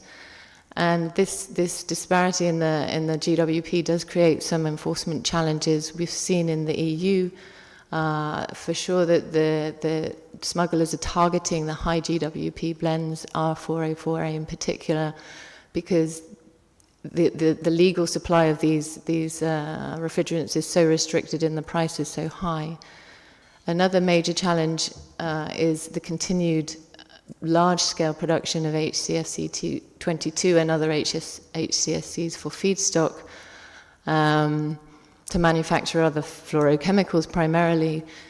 As the HFC phase down progresses and the HFC supply is cut and prices rise, we're going to have this continued cheap source of HCFC 22, and there's a real risk of reverting to the use of HCFCs, which would obviously threaten the phase out of HCFCs there.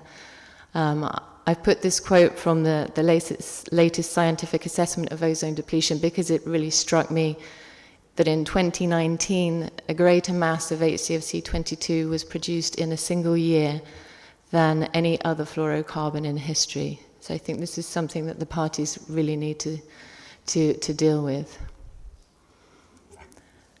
And then my final slide, I wanted to just talk about how we detect illegal sources or pinpointing the source of unexpected emissions through atmospheric monitoring. With the HFC phase down, we see this is much more complicated. I've taken HFC 32 as an example.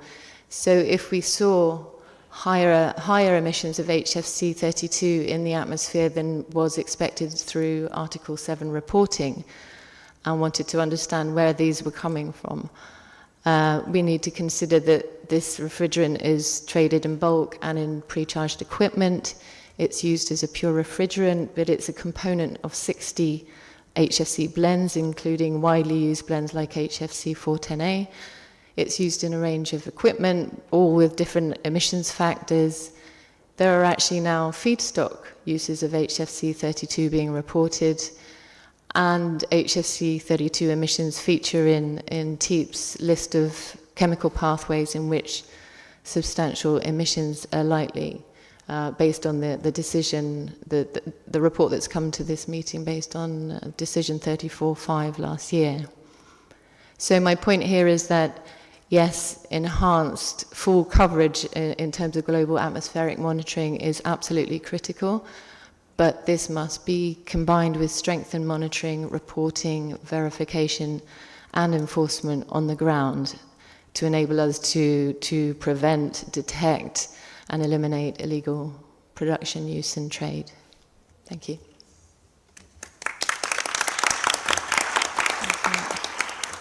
So thanks a lot, Claire, for summarizing some of these the key challenges in front of us. And I note also that in terms of the need for enhanced global atmospheric monitoring was also something that Tina had raised in her overview comments, and the importance of science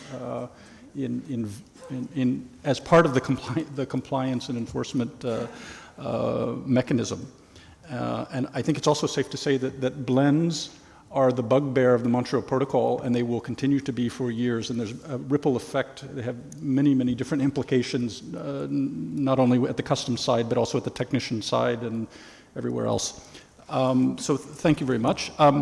Next, I'd like to invite Chantel Wellington, who is the National Ozone Officer with the National Ozone Unit of in the Ministry of Environment and National Beautification in Barbados, to speak. And Chantel will speak about capacity building and the training of customs officers from her national experience. So Chantel, please. Good morning, everyone. Thank you, Mr. Facilitator, and to the organizers for the opportunity to contribute to this session. The inclusion of capacity building and training as tools within national work programs to strengthen the implementation, monitoring, and enforcement of the Montreal Protocol cannot be overstated. Not unlike many of my ozone officer counterparts, I can attest to the positive impacts that the employment of capacity building and training initiatives has had amongst our stakeholders. I can also attest to the fact that capacity building and training enhances awareness and capabilities of individuals and the institutions to support implementation and enforcement. It fosters an enhanced level of respect and readiness to cooperate and take action on issues. It also fosters a sense of ownership of and integration of requirements within relevant processes. And it also strengthens relationships amongst partner agencies. In Barbados, similar to what may obtain in many of my A5 country counterparts, we have worked to incorporate capacity building and training into our work from the top down and bottom up. Owing to the dynamic nature of our work and that of our local enforcement implementation partners, and the inevitability of change and unforeseen circumstances, we've had to be flexible, creative, and persistent in our approach to capacity building and training over the years. As such, some key capacity building and training approaches employed include the utilization of the train-the-trainers model. We've also had to, again, adjust our approach and also use the NOU alone-led model. We've included our enforcement agency partners on our multi-sectoral National Ozone Steering Committee. We've also facilitated the participation in regional training of our enforcement partners, and we've provided tools and information to our customs and enforcement agencies to facilitate support of their work at the borders. Importantly, over the years, we've also expanded the set of stakeholders with whom we have to engage in relation to enforcement. Now, I would be the first to concede that due to the nature of the agencies involved in enforcement, for example, characterize high rotation rate of officers, human resource constraints, coupled with the vast responsibilities ranging from border protection and control to revenue collection, it can be difficult to schedule, coordinate, and implement training activities. Some of the key challenges encountered and solutions that have been and that we may seek to employ include, in terms of addressing the routine rotation of personnel, maintaining the integration of capacity building and training in national work programs to capture new personnel and to retrain existing personnel. In terms of the scheduling, really all that we can do is plan within the windows of opportunity. So for example, we would organize our training outside of peak customs periods like Christmas and New Year's and so on. In terms of the funding constraints, we would have to utilize NOU or in-house trainers, possibly using different forms of technology, adjusting venues, and make budget line and activity adjustments in current and future projects as appropriate and needed. And then in terms of balancing compliance requirements with trade facilitation, we need continuous dialogue at all levels, the inclusion of the NOU within new customs systems, and the implementation of memorandum of understanding could be a solution that could be employed. In spite of these and other challenges, Barbados continues to work tirelessly to do the best that we can with the support and resources provided to implement capacity building and training activities. So overall, some of the key lessons learned for us, capacity building and training and the provision of commensurate levels of funding are substantive components that must be built into projects in perpetuity, because, as I mentioned before, information, the systems, processes, and compliance requirements are always changing. In order for capacity building and training to meaningfully impact the successful implementation and enforcement of the Montreal Protocol, relationships must be built and communication strengthened and sustained between the individuals and the organizations. There must be domestic interagency and multi-agency cooperation. There's a need to have our legislation in place and functioning. Information needs to be gathered and resources supplied through the capacity building and training initiatives. And I cannot stress enough, the persistence of the National Ozone Unit is crucial to the work that we do. Thank you. Thank you, Chantal, for sharing this this perspective and the experience of Barbados on customs training. It's a recurring issue also, and one that we're still refining and working on. I know that some people are getting worried about not having lunch. We assure you we are going to let you have lunch very soon, and we're also going to extend the lunch period a little bit, so the cafeteria will remain open. So if you could just bear with us for a minute or two, proverbial minute or two, I would appreciate that. So earlier I had mentioned the importance of, in my opening comments, I mentioned private sector a couple of times. And so now it's my pleasure to invite Kevin Fay, who's the Executive Director of the Global Food Cold Chain Council, to present on the role of industry in creating a culture of compliance. So Kevin, over to you, please. Thanks, Jim. Congratulations and thank you for holding this important workshop. I'm reminded again today from listening to the discussion so far of why the Montreal Protocol remains one of the most effective treaties ever negotiated. As we've learned, communication is at the root of efficient and effective enforcement. The private sector is strongly in favor of clear, quick, and fair enforcement. And I admit, we were surprised to learn about this about 20 years ago with the rise of illegal trade in the ozone-depleting substances. We learned that it takes only a small percentage of illegal activity to create large disruptions in the market, so the economy and the environment both lose. But our lessons learned at that time remain relevant today, particularly as we enter the new regime of implementation of the Kigali Amendment. This is not meant to be simple focus on compliance steps, and our track record for this treaty is generally excellent, and it is of continued importance. But it is meant to prevent and curtail those who intentionally attempt to break the rules for illegal profit. Communication is key. It is important that the government broadcasts its intent to seek out and prevent illegal activity. It's imperative that there is continuous communication between the government and the private sector so that education and information is timely and shared. It is important for the government and the private sector to know and cooperate with each other. As an example, you heard earlier about the U.S. Interagency Task Force on Illegal HFC Trade. We meet regularly on issues related to experiences in our country as well as throughout the world. As an example, we work with our private sector partners and our governments to address the reported illegal activity that started a few years ago in Europe on HFCs. And timing is key, as is the sharing of current and relevant information. Simple steps, such as the requirement now of advanced notification of imports, as the U.S. is now requiring, is extremely helpful. It's also important to have a regime that imposes meaningful penalties for illegal activity. Ultimately, it's important for the government to know its private sector players in this space and to make them partners in a clear and effective import mechanism. And finally, we continue to encourage the Ozone Secretariat and the Multilateral Fund to support these efforts through information and training modules and, as necessary, financial support to help our parties to implement effective and efficient enforcement for this precedent-setting treaty. So, start early, communicate your intent to look for violators, identify and know your private sector partners, timing, get the information out there early and start planning early, and finally establish meaningful penalties for non-compliance or attempted illegal activity.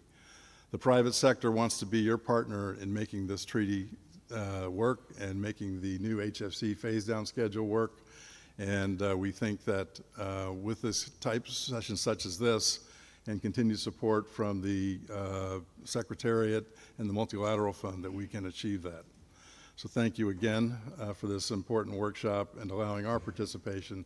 In my slides, which I spared you of, there are examples in the last 2 pages of some of the types of scenarios we've used in discussion with our Customs and Border Patrol and EPA and the Interagency Task Force that give you some idea of some of the types of conversations we have. So I encourage you to consider that.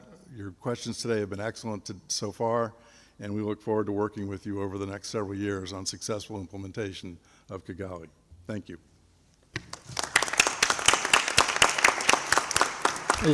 Thank you very much, Kevin. I think it's safe to say that one of the success factors of the Montreal Protocol to date has been the support and involvement of industry and the private sector in activities. And I think we heard from Kevin, it's essentially an invitation to all of us to reach out to the industry and the private sector to see if they, what could be their role in further promoting compliance and enforcement. So thank you very much for the invitation, Kevin, and I'm sure many will take you up on this.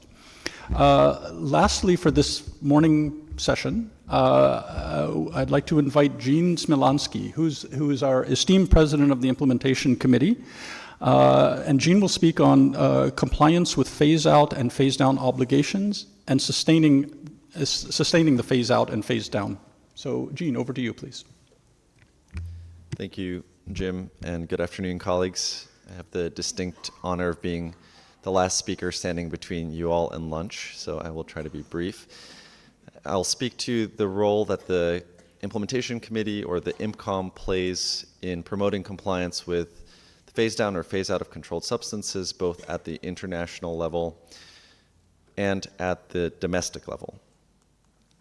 So as background, the IMCOM was established in accordance with Article 8 of the protocol to determine cases of noncompliance with provisions of the protocol and the treatment of parties found to be in noncompliance. In no particular order, some of the protocol provisions most commonly subject to IMCOM review include control measures under Articles 2 and 5, otherwise known as phase-out or phase-down obligations. And here it is important to note that the committee's mandate extends to all parties, both Article 2 parties and Article 5 parties. The committee also frequently looks at data reporting obligations under Article 7 and the establishment of licensing systems for imports and exports of controlled substances under Article 4b. If the IMCOM determines that there has been noncompliance by a party with an obligation under the protocol, it has a range of measures that it can recommend to the MOP to address that noncompliance. The first category is facilitation, which includes technical assistance, technology transfer and financial assistance, information transfer and training. It can also issue cautions for noncompliance or recommend suspension of specific rights and privileges under the protocol. This last category of measures has never been used, but it is a tool available to the committee. So, what role does the IMCOM play in enforcement? Throughout this workshop, we have discussed the notion that there are two levels of enforcement: enforcement of international obligations and enforcement of domestic laws. The IMCOM plays a role at both levels, albeit in different ways. At the international level, the IMCOM's role is quite straightforward. As noted on my previous slide, the IMCOM is mandated to identify cases of noncompliance with protocol obligations and recommend measures to address that noncompliance. At the domestic level, however, the IMCOM doesn't have authority to identify noncompliance with domestic laws and recommend corrective measures. And so the IMCOM's role is more indirect, and I will give two examples. The first is a case where the Montreal Protocol itself obligates parties to take certain domestic enforcement action.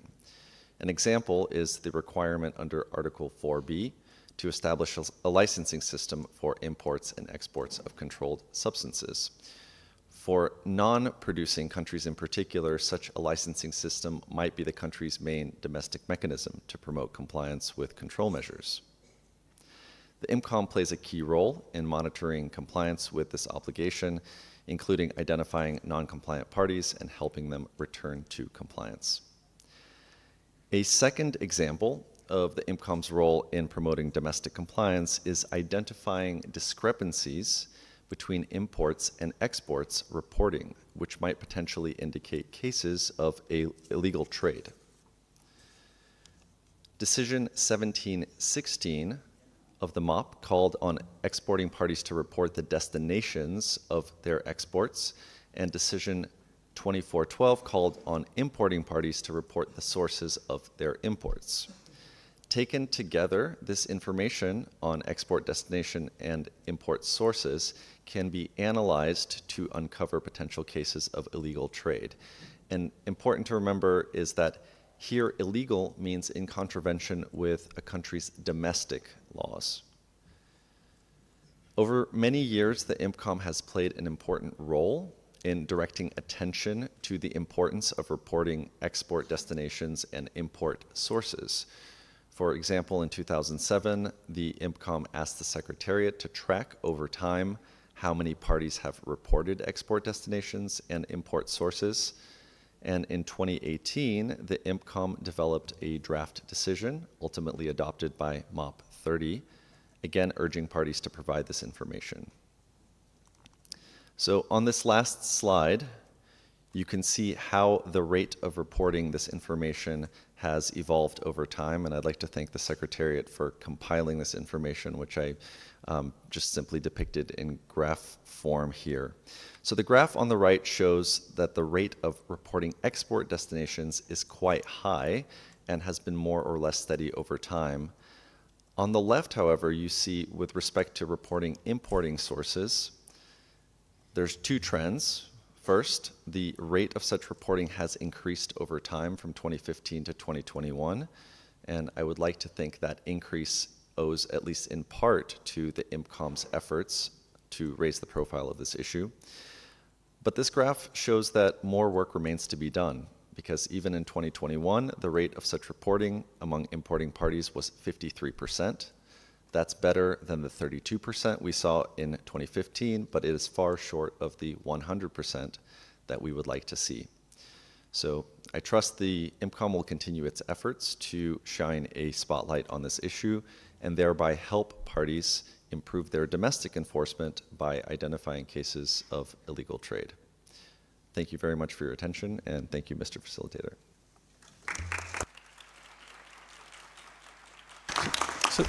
Thank you very much, Gene, for, I would say, educating us about the different roles of the IMCOM and letting us look at that body through a slightly different lens to see also that it has an implication not just at the Montreal Protocol level, but also at the domestic level indirectly as well. Okay, so before we suspend this session for lunch, I want to just quickly invite Sandeep Bambra from the Ozone Secretariat to give us a quick logistics update, and if she could please also say when we should reconvene after lunch. So Sandeep, please. Thank you, Jim, and good afternoon, delegates. Sorry for keeping you longer than we had planned, and especially on a Sunday. Just a few housekeeping announcements. So the daily subsistence allowance will be provided, issued to the delegates, eligible delegates on the right of the ESCAP hall, which is when you exit the hall, it's on the right side at the help desk. There's a signboard over there, and it's open during the lunch hour. There are coffee shop and cafeteria at the first ground level 1. The timings are on the screen. The coffee corner is open till 5 p.m. today, and the cafeteria is open till 3 p.m. We have first aid facility, God forbid, on the ground floor from 8 a.m. to 6 p.m., and we can see a small arrow over there, and I hope it's visible.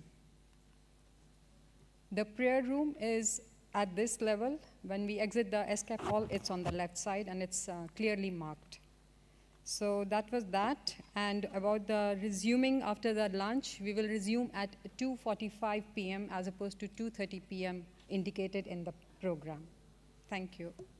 Thank you, Sandeep. So we're suspending the session until 2:45, Have a good lunch. Bon appetit. And if I could ask for all of the panelists and the reactors for the next session to please be on stage 5 minutes before the session reconvenes from lunch. Thanks.